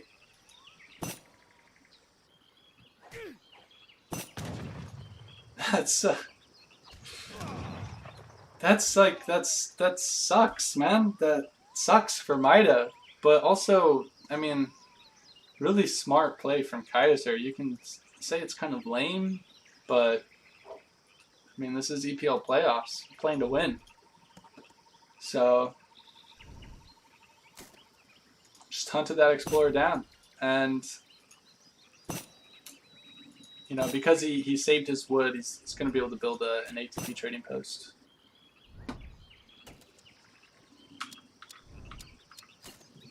Yeah, so Mitoe is just regaling the tale of how he knew that was going to happen, but still died to it.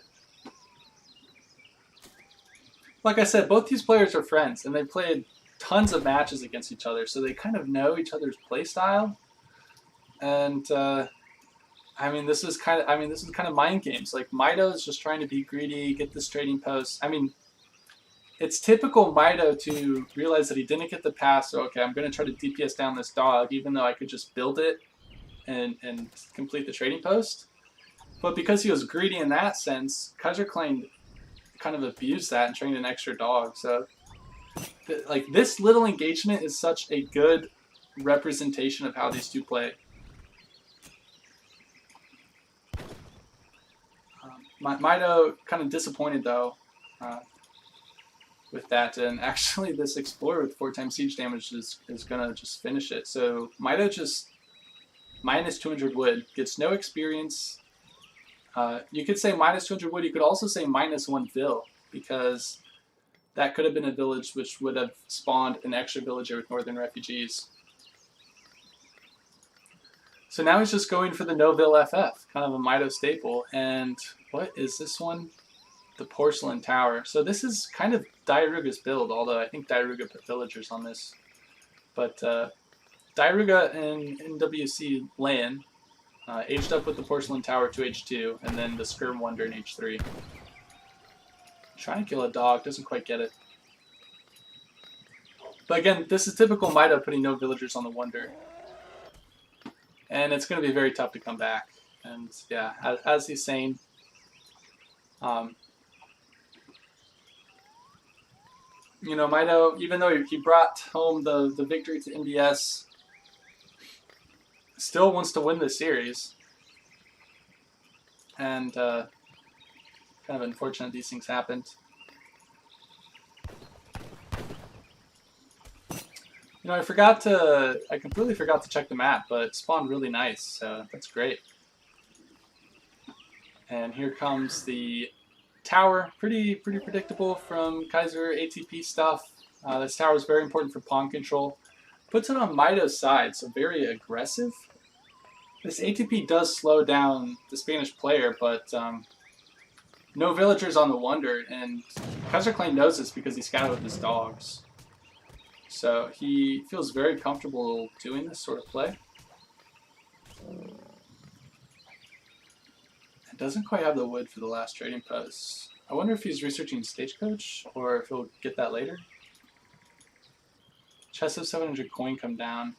I don't think that this is a Stagecoach build. I think it's just a 3 TP FF. And then he'll probably get Stagecoach later.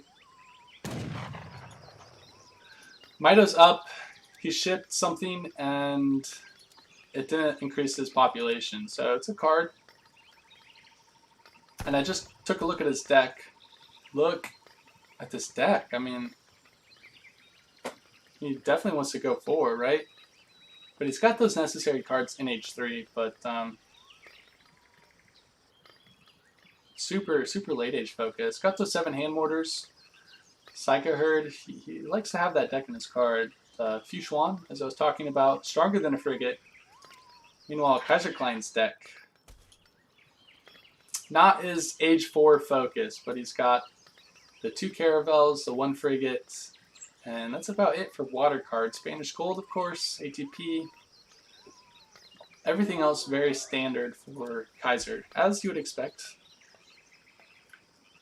And 700 wood coming down in the interim between aging. So looks like he's going to get Stagecoach, I imagine, with that.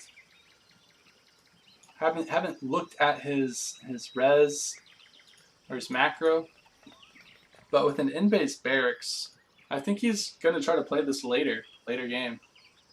It's not underneath this tower.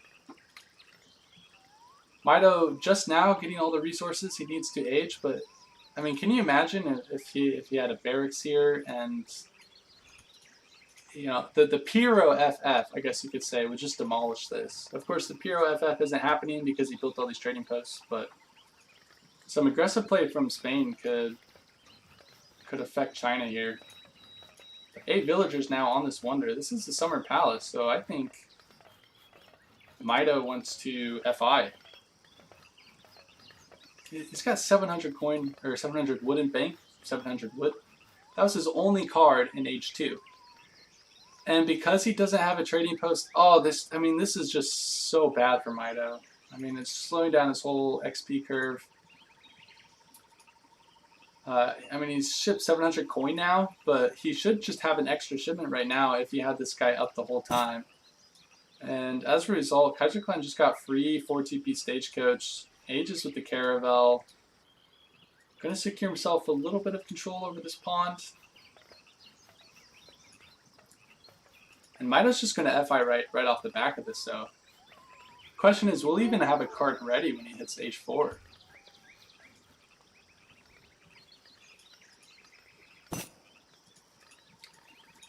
Kaiserklein training rods?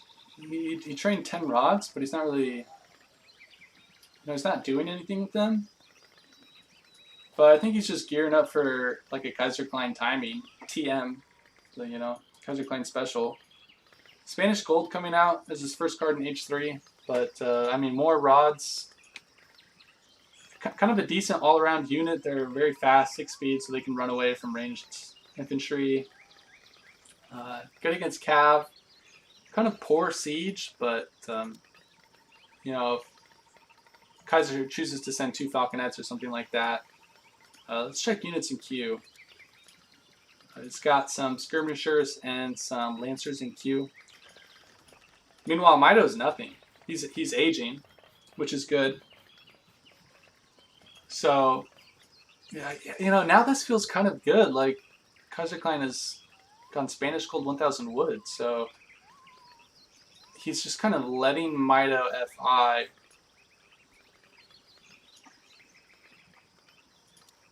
Mitoe does have a card to send now in H4. But still, I feel like Kaiser would just kind of do so much damage here. But not really scouting either. Laying down in town center. And I think Kaiserklein is just kind of content to play this, you know, later. He's just kind of having fun, getting a, you know, big eco, 4 TP stagecoach, you know, town center on top of Mitoe's next hunts. But sees now that Mitoe's H4 and clicking in now. But it's still going to be scary. Like, yeah, no TP. Mitoe could almost send like back-to-back cards if he had that trading post the whole game. And just snuffing out these RPD stairs, Kaiserklein is. And now, I mean, what's on the way here? I think you have to just send like 18 swords. I don't believe you have the coin to send the rat and shields. Trying to get the most use out of his arquebusiers, trying to focus down these rods. A lot of low HP vills. There come the 18 swords and a batch from the Summer Palace. These are all just veteran units. But these Lancers don't have cav combat, don't have caballeros, so these chain cav will do pretty decent against them. I mean, decent though. Like, I think Kaiserklein's still cleaning this up somehow. I thought that the 18 swords would do it, but a little too optimistic maybe. I think with TC Fire, it'll be enough, but well, that's as good as a trade as you could get, I think, if you're Mitoe. There's a lot of units that just slammed into your base right after you aged.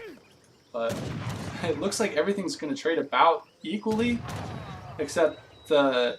Oh, what? Why were those in trample mode? Alright, some good-natured bantering here going on. 17 Arquebusiers, but these 5 Lancers, is there a response to this? British Consulate, but doesn't have the export yet for the Musketeers. So close. He's got 400 now. He can queue it now, and he does. Very good play from Mitoe. A batch from the Summer Palace popping up with the swords right on top of Skirms, trying to go into... Oh, very nice micro from Mitoe to bring those onto the right side, but it's just not enough. Trying to get some good blocking with the vills, punching with the vills, tanking with the vills. This is nice. This is a very nice hold. And now these red coats coming out into melee to try to snare these skirms. They're just being kind of rallied endlessly into Mitoe's base. But I feel like you want to keep those red coats alive because 5 Lancers are in queue. 1 Rod batch, it's not great. And 2 Falconettes. Kaiser knows he can't push because... Oh, where's the 8 Meteor Hammers?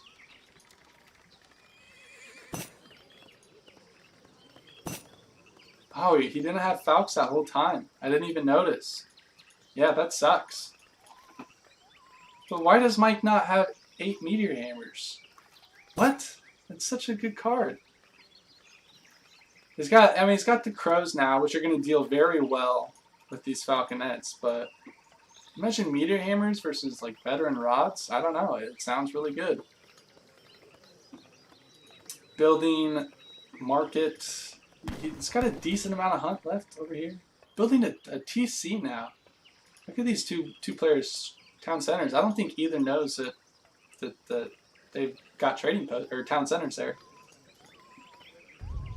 But okay, here comes the third push from Kaiserklein. Again, it's very scary. 54 to 36 population, picking off at least 1 villager. Gonna pick off a second.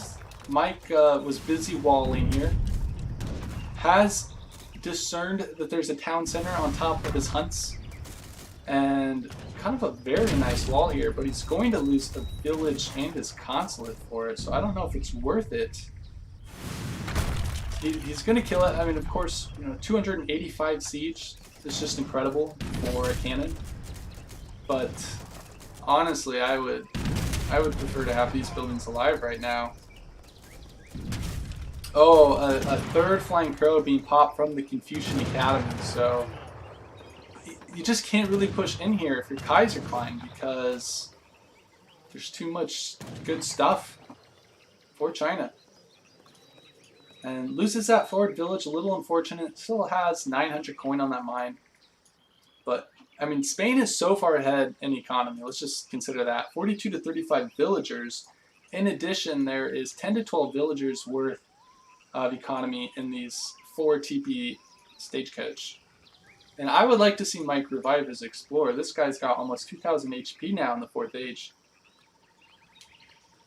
Would be a huge tank in fights.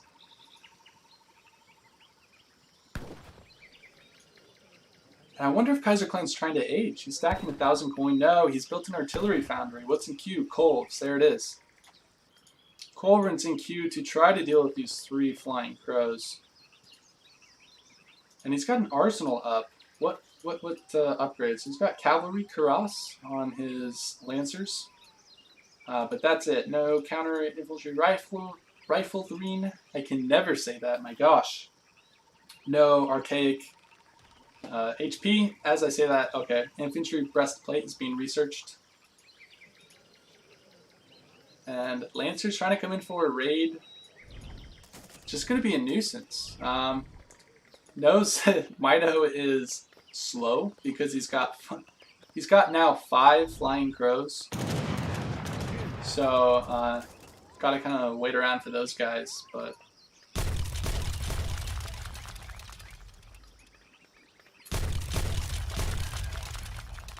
Kaiserklein like can't take a fight near. It seems like he can't really take a fight near Mitoe's villages because he could just pop anything out. Except he's got nothing else to pop out. So I don't know if he's staying on top of the deck as much as I am because I'm a caster and I've got free time. But there are no more scary unit shipments except for maybe 2 crows yet again.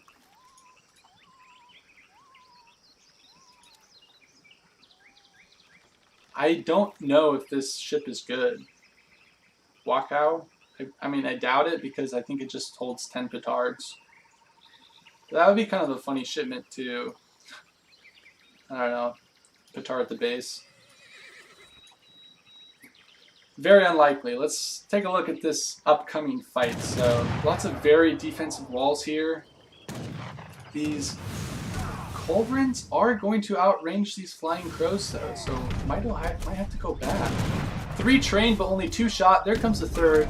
Enough to 1-shot the flying crow. And really nice artillery control for Kaiserklein. Loses 1 falconet, but I think it's pretty good trade on the arquebusiers. Now teched up to guard. And there's still 4 crows remaining, but these coals are going to be a bother.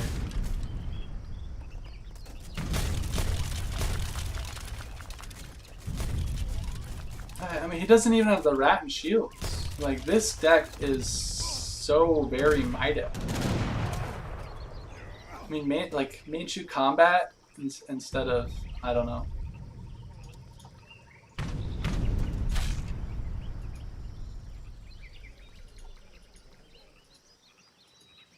So there's not a lot of siege present here. There's only 1 falconet, and Kaiserklein wants to kind of keep his units around to protect his very expensive artillery. So this is going to be a very slow push from Kaiserklein, and Mitoe is trying to hang on for a while, building more defensive walls, laying down a 2nd war academy up north, and is now popped 133 out of 110. Ah, here come the 11 hand mortars now. That's going to be helpful to deal with these culverins. Wow, it already take 1 out. So culverins being nicely split onto a mortar apiece, but there are 11 mortars and now just 2 culverins remaining. So once these culverins go down, Kaiserklein reinforced with falconets, but those would get destroyed by the flying crows. But culverins getting... it's going to get another shot off on this low HP crow, I think, and take it out. So really nice control from Kaiserklein. No, the mortars are just enough to kind of scare it off. It really wants to get that, and it does. Ooh, trading blows. And now there are only 3 flying crows left. And the possibility that 2 more will be added in not too long. So this Chinese army is scary, and with this extra town center, Mitoe has slowly been able to creep back, and the economic department, he's still down about 12 villagers because of these trading posts, but Kaiserklein says, really an interesting civ, not going to lie. To be honest, I would have to agree with him. Well, I don't know if I would agree. China FI is kind of fun. But it can feel very strong. And 5 culverins now. Kaiser's eco is very, very strong. And he really wants to get rid of these crows. And once he does, I think he's going to crush. But if the culverins get in range of the crows... Yes, so this crow just one-shots a culverin. But, oh, all the crows are dead, though. They're all dead. Game is over. That's it. I mean, this one was off to a rough start here. This hero never even got revived. But losing this trading post sucks, man. That sucks. But let me update score. Oops. Kaiserklein 4-1.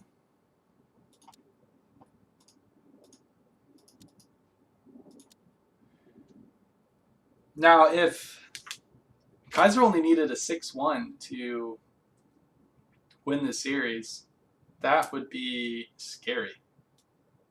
Because this would be the deciding game coming up now. Like, for instance, if anyone watched King of Osmane versus Optimus Prime earlier today, Game 7 was so close. And I thought Osmane had lost it. But he actually managed to come back and win it. If he had lost that, this would be EPL match point right here. Or if Jaramuno, or if anyone else had lost one more game, it would be EPL. But I've got to grab some water, so I'll be right back.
Are you ready?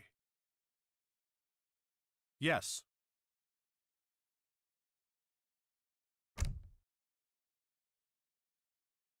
Alright, I'm back.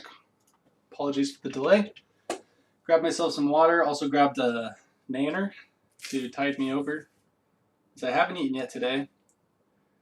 And the smell of bacon permeates my house. My roommate cooked some breakfast, so it got me a little hungry.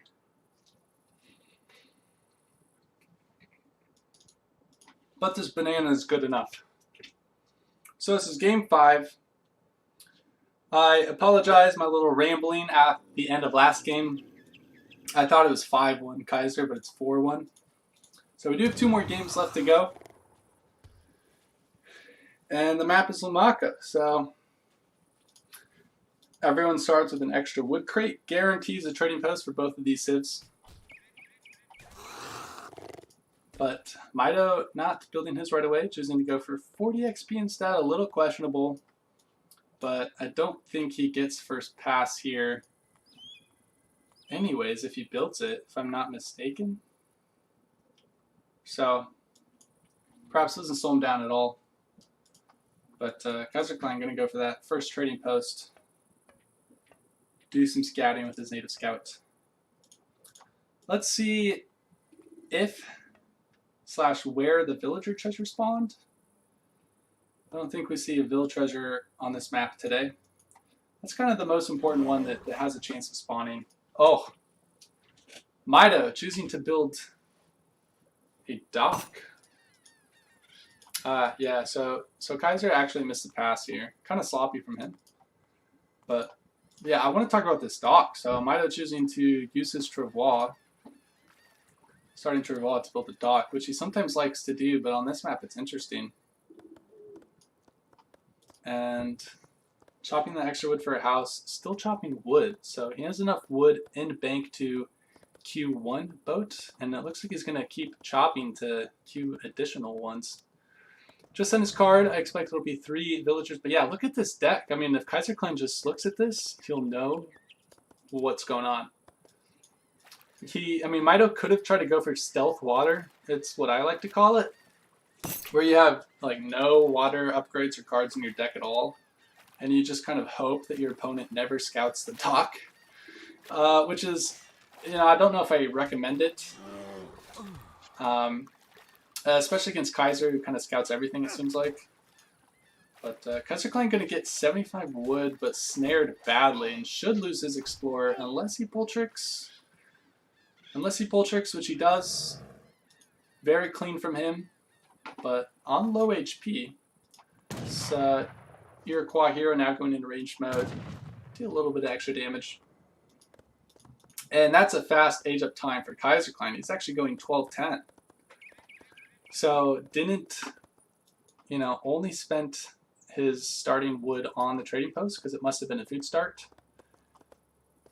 And as a result, overpopped to 12 villagers, which is why hurting that missing that first XP pass really hurt him, because this could have sped up his build, even faster.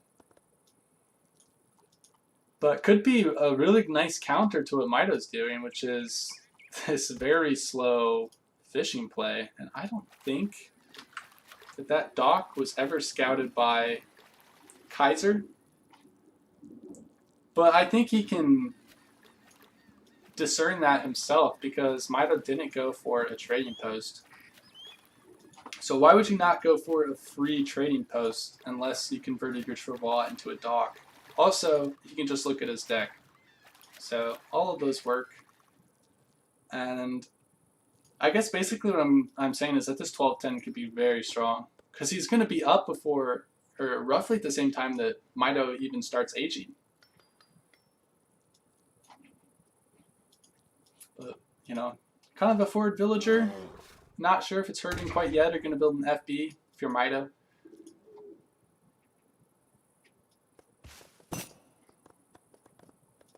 Just got a shipment sent real quick. Standard stuff in age 1. But Mitoe actually choosing to age fast. So actually this 12-10 is not going to be, it's not going to be hitting as hard as if you would have aged slow with the with the additional resource grades. Although I don't know where this Travois is going. He still wants to play it out aggressively. Slapping it down on top of the French FB. And there's nothing here to contest that. I mean, there's no 3 hush shipment first for Kaiserklein. And this very nicely placed wall from Mitoe, the south of the map. This is a great start for Mitoe. Honestly, like 700 wood comes down for Kaiser first. Like, can't Mitoe just like big button this barracks down with a, yeah, there we go, 4 Kanyas. What's in queue? 4 musks. So Mitoe's to be very careful that these musks don't pop on top of his cab and snare them while he's AFK. And he's very aware of that. The musketeer's trying to get away. That hero is not going to use his crack shot quite yet. Just going to keep sieging. But what's going to pop out of this war hut? I don't know. Kaiserklein can really defend this. That native scout kind of, you know, isn't really providing a lot of information because this is where the action is. And this barracks is toast. Just toast. Kaiserklein trying to sneak in a trading post up here. You know, I think he wanted to go for some sort of stagecoach type build. But, you know, knowing that Mitoe's going water, and then Mitoe just kind of confidently just slaps down his war hut on top of the French barracks, and it's just abusing the fact that Kaiserklein's not ready for it. It's so close to going down, 14 HP.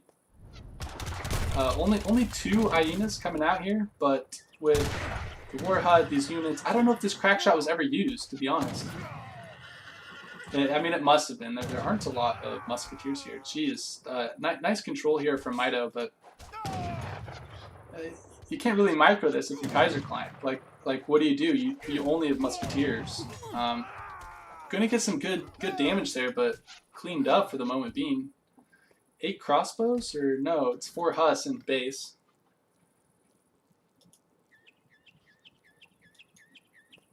No stagecoach.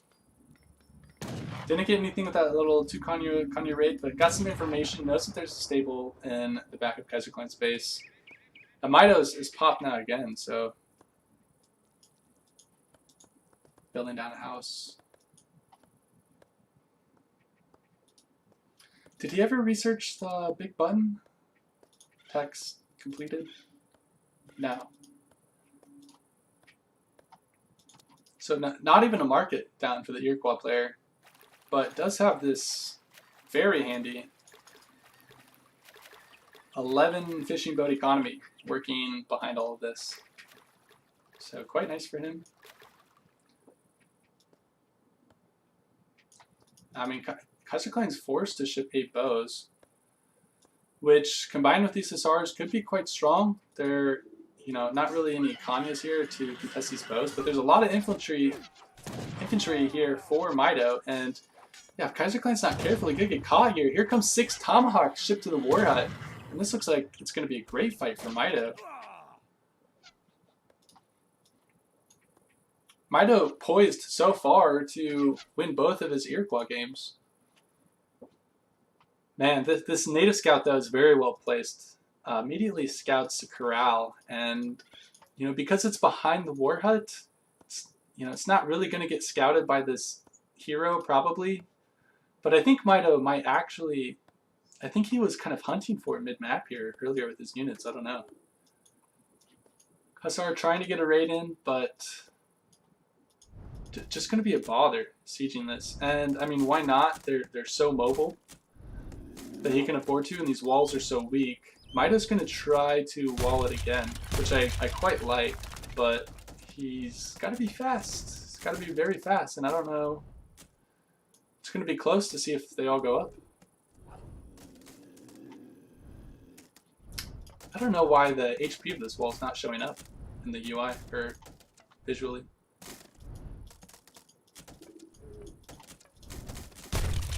Nice, some nice quick re-wall here. Oh, Hussar trying to get around. Wow, one last pillar? Maybe that was all that was needed? And it buys Mitoe some time. I think he's just going to right-click now. Kaiser's base, but, I mean, militaries are very equal. Granted, a lot of that pop is in these Hussar down south. And they should be forced to come back unless Kaiserklein wants to lose his base. Unless he's going to try to buy enough time to actually siege this wall completely down. This villager's toast. No, the Hussars go back. And is he going to quick wall it again? Yeah, that's a fast quick wall. So these Huss didn't do nothing. I mean, they forced a lot of kind of villager time and walling from Mitoe, but okay, Minutemen come out and are no, where are you going? Mitoe caught out of positioning badly there, trying to recover. Now has his Tomahawks in a pretty good spot, but CDPs are tanking here, the 8 bows, Minutemen.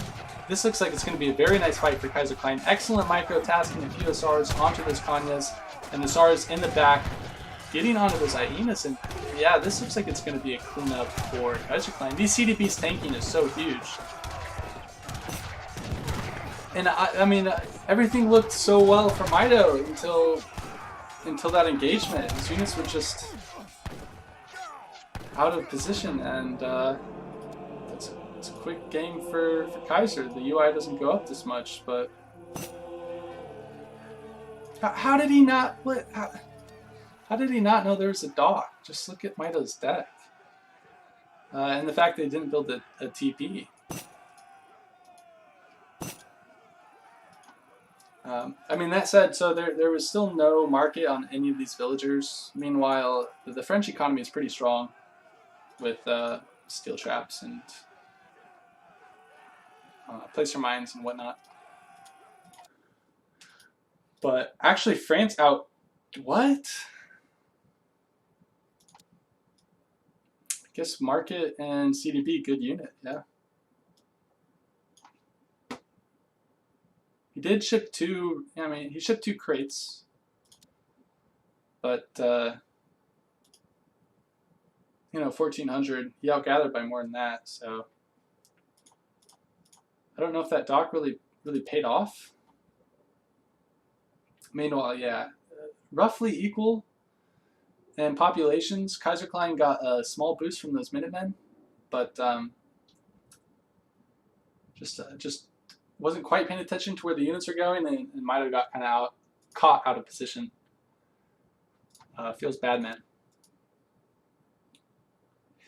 So what I was saying before now, well, hypothetically pertains to now.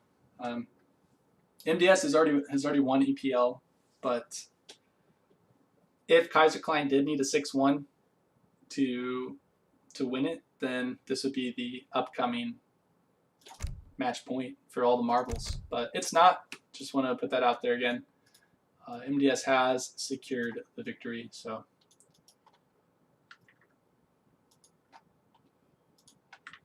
Let me see if I can do it Harrison does and throw up a little 5. Let's see, new text. Just call it MISC. That name is already in use.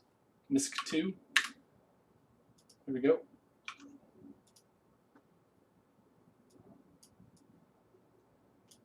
Oh, I'm moving stuff. I don't know what I'm moving. I'll mess with that in game.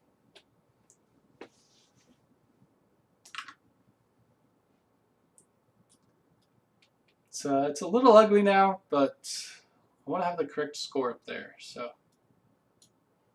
Cool. Why am I on Russia, man?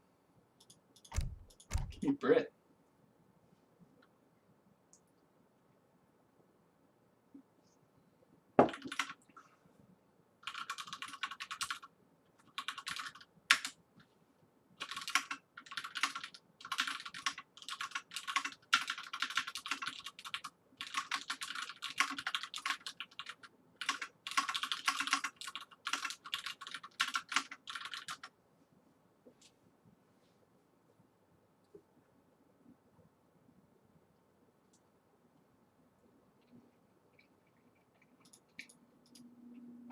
Mitoe saying he messed up in H1.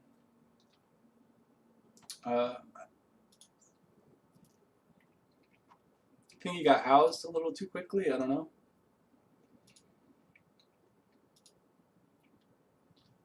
Mm-hmm.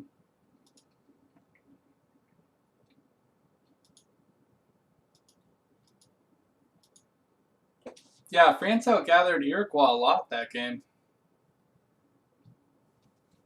So that kind of sucks.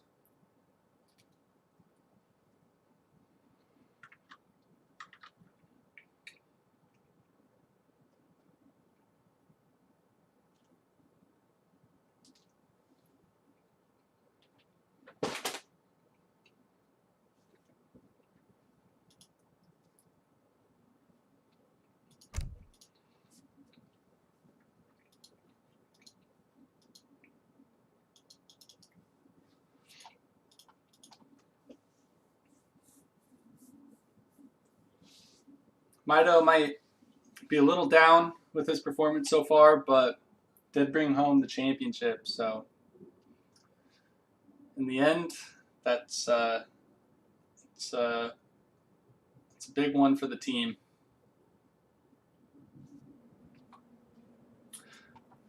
Oh yeah, I gotta get this 5 right. My obs.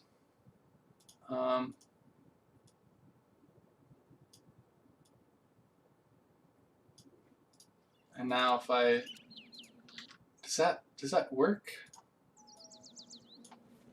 It doesn't really work. But aha. Got it. All right. So this map is Fraser River. Looks like it was a food start. Kaiserklein immediately putting all 3 of his settler wagons on wood to get that trading post up ASAP, and we'll benefit from this 40 wood if he scouts it. Meanwhile, he's going to use the villager, as you can see the waypoint here from the town center, to herd this deer and making the most efficient use out of his villagers as he can. Very nice, very standard. Meanwhile, Mitoe doing similar things. His base, laying down a house, scouting for treasures, and yeah. Kaiser does pick up that 40 wood, so that's going to help save him a lot of time building this house. Going to prevent any sort of idle time that he might have otherwise on his TC. So it's also going to help him get up sooner.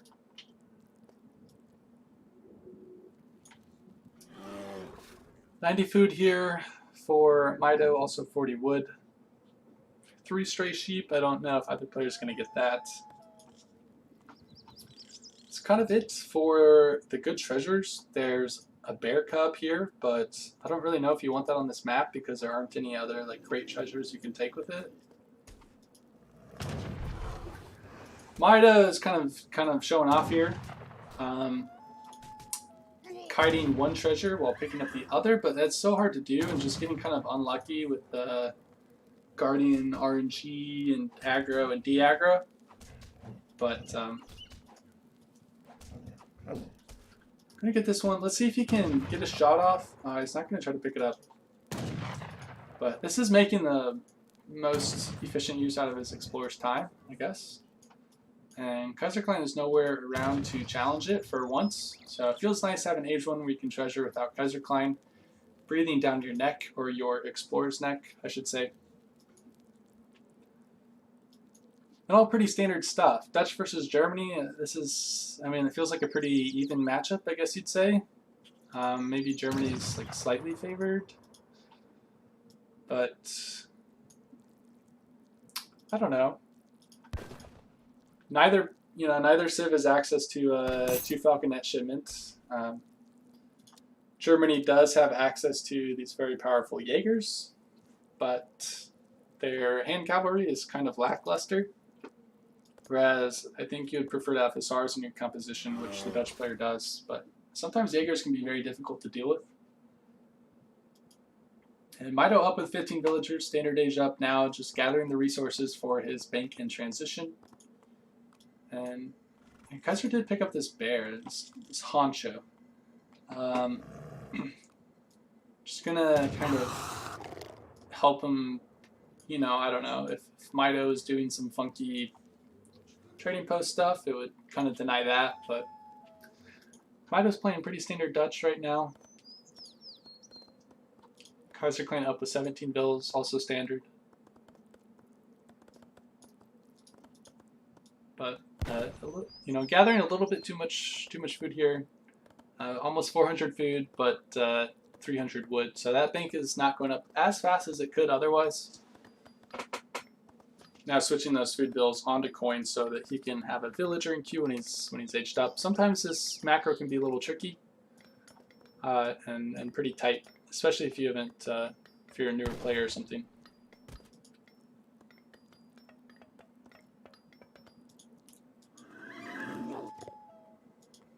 Mitoe might want this cougar. It's also nice to have a second scouting unit. Well, I guess in this case it would be a third scouting unit in addition to the envoy against Germany, because those two Uhlans can come out and kill your envoy or your explorer. But you still want to know what Germany's up to. So yeah, I mean, this cougar, why not, if you can take it.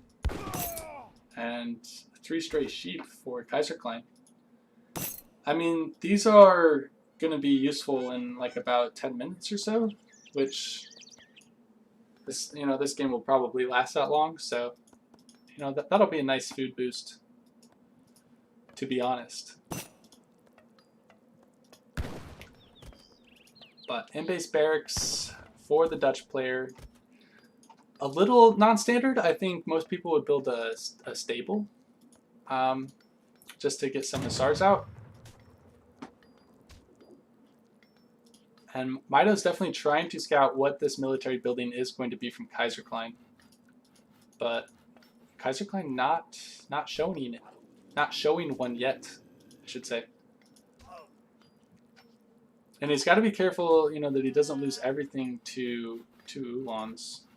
There's actually no building coming down. Oh, it's a very forward stable, I should say. 1 Uhlan is in queue, but 8 pikes are in queue from this barracks. And has Mitoe scouted this already? Okay, so he canceled the pikes and is now adding skirmishers, but I don't think he knows that this stable is this aggressive. Something like 8 pikes next would just decimate it, because there would be no way for Kaiserklein to get a barracks up in time to defend it. But if you don't know it's there, it's tough. And you don't want to take this fight. I think Kaiserklein would be happy to take that. No longer, now that he's underneath the town center. But did this explorer just scout this yet? I really need to know. I should have really been paying attention to that. Bank wagon comes up. Not going to tempt the Uhlans.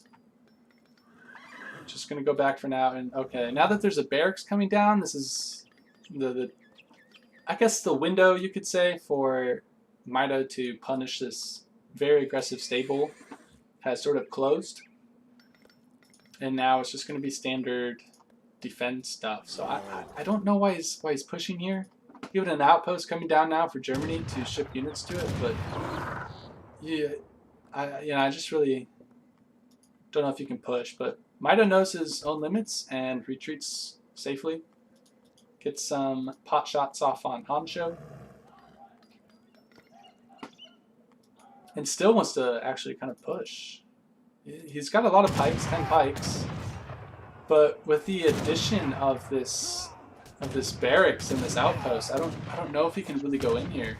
Only 1 crossbow batch coming out. So Kaiserklein says nice, but 8 crossbows, there aren't enough skirms here to really kill them, but there are tons of pikes. I don't know who wins this fight. I think it's pretty even. Okay, here come more skirms trying to join the battle. That's going to be enough to kill these crossbows. But Kaiserklein still feels confident going in here, and this Hancho has been such a nuisance. Jeez, finally going down, but taking tons of shots. Mitoe trying to retreat through the chokes made in his base building. But yeah, losing a villager there. Let's check out units lost. 2 vills, so another vill must have gone down there. But I think I said this in another game, but trying to micro skirm pike or bow pike versus Kaiser is very difficult to do, because it's just not a composition that favors your own micro. Yeah, a third villager going down. And Germany's well in the lead here, and I think he's... Oh. 5 envoys being trained to tank, but Kaiserklein got out of there just in time. These envoys cost, what? Yeah, 50 food each, so 250 food that Mitoe spent that maybe could have been put towards his age up if he just sits in base and maybe sends 700 coin.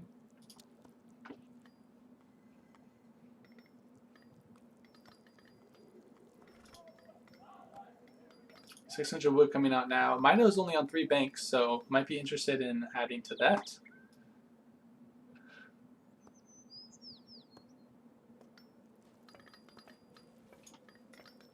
Meanwhile, these 2 Ulans actually might pick off this villager.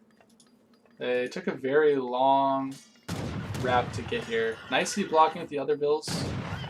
Okay, so that will be enough to push Kaiserklein back, but oh, the Harrison Greatcoat. Mitoe doesn't have it, and kind of lost a bill there. In addition to the other 3 is lost, so now up to 4 villagers lost, and yeah, this is a pretty good trade for the German player. Just 4 bows, 4 Ulans for all these units and villagers. Kaiserklein is aging though, and this might be Mitoe's one time to push this FB, and it looks like he is going to go for that before Kaiserklein has aged up, which is good because you really want to kill this tower before a shipment pops. But I don't know if you can, but you have to. But I don't know if you can. And yeah, so up to the Fortress Age. He knows he's got to get this tower down. Okay, he does. These envoys actually like kind of working. And now even 3 huts. So if Mitoe cleans up this FB, I mean, now he's suddenly in not such a bad spot. Because Kaiserklein's got to spend a lot of resources to rebuild it back home. And actually 3 Dops were trained, which didn't really add to the fight. So a great timing for Mitoe. I mean, that's kind of what he needed. And I expect him to try to age up behind this, but it's going to be tough because he's got no more food in base. You know, you don't really have hunts on your terrace other than the one you start with. So he's forced to go out on the map, and I think he might have to try to stay H2. But versus H3 Germany, I just, you know.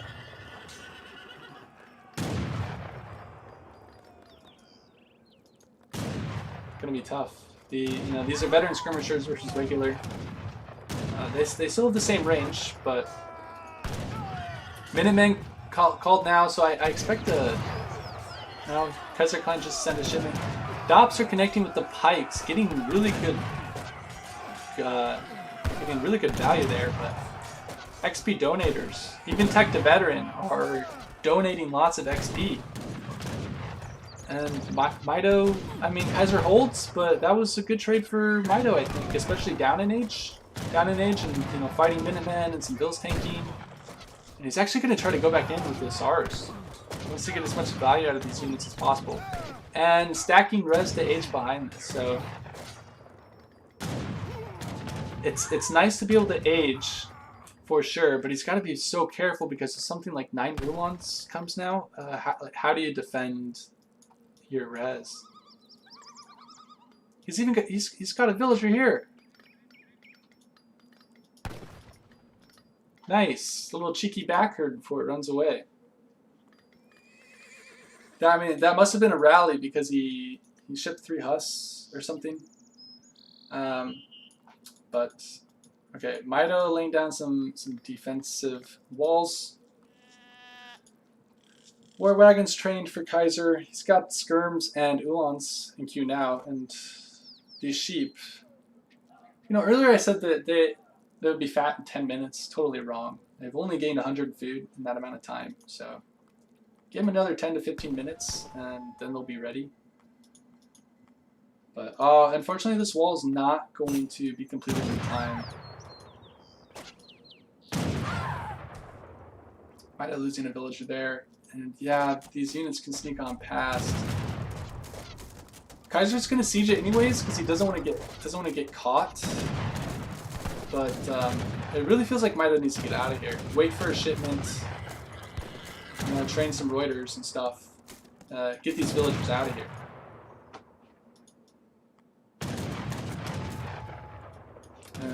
Asara taking a weird path, but get back on track. Few pikes there just to defend against some raids, I think.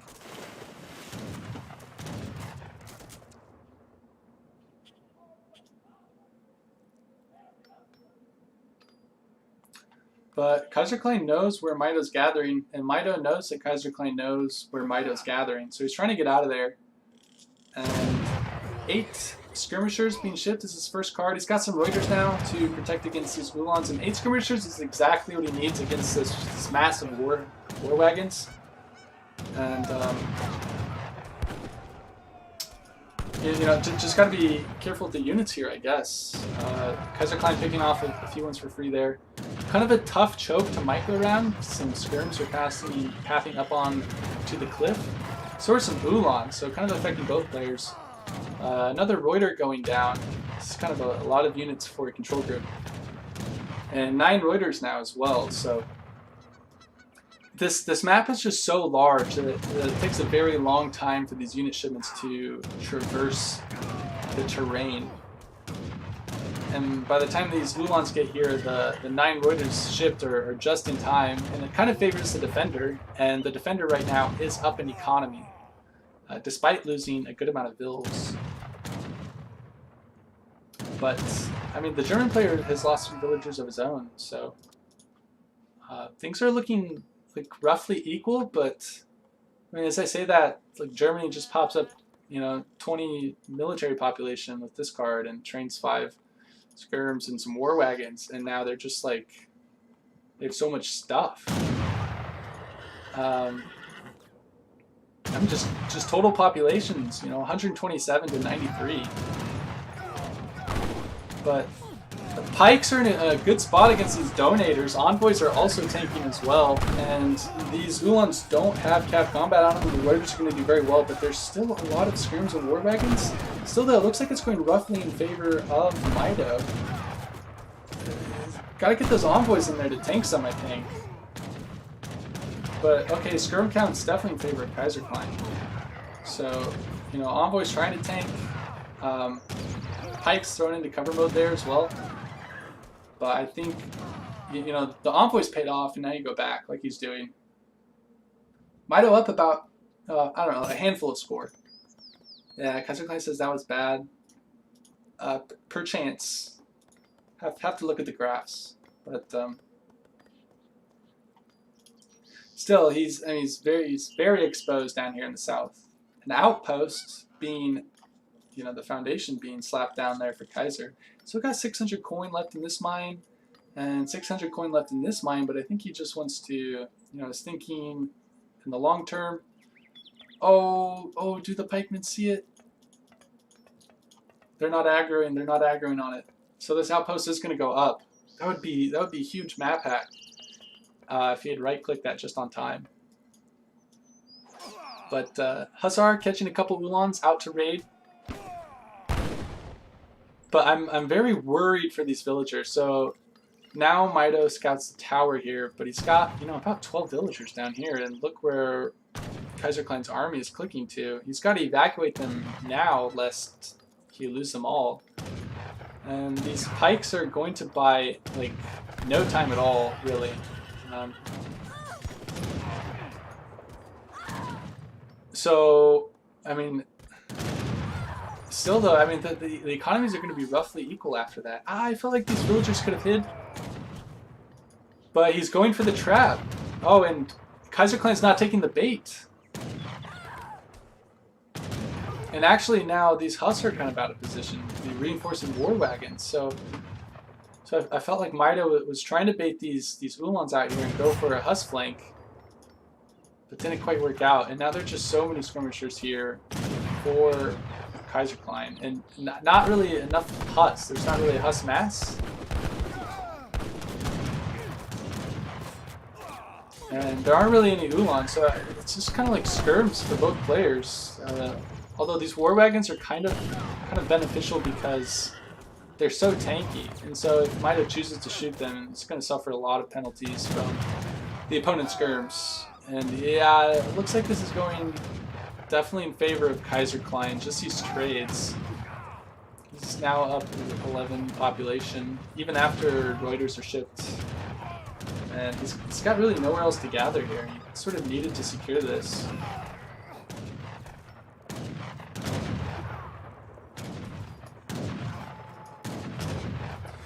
This is kind of how a lot of these games have gone so far, is that both players are gathering out on the map, but Kaiserklein just kind of has a military advantage, and so he's able to apply the pressure, whereas Mitoe can't.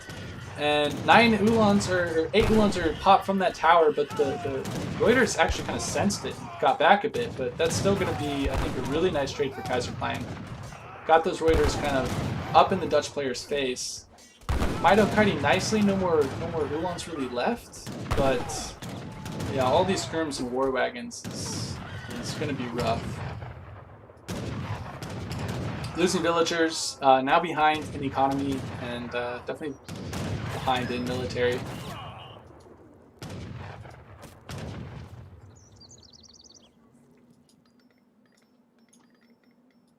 Yeah, there's just no way for Mitoe to punish Kaiserklein gathering out on the map. And yeah, I think that those Ulans sealed it. And Mitoe calls GG. So frustrated with his own performance. You know, I understand and sympathize. But he did bring home the dub for MDS. So it's not all frowns today. Some smiles out there.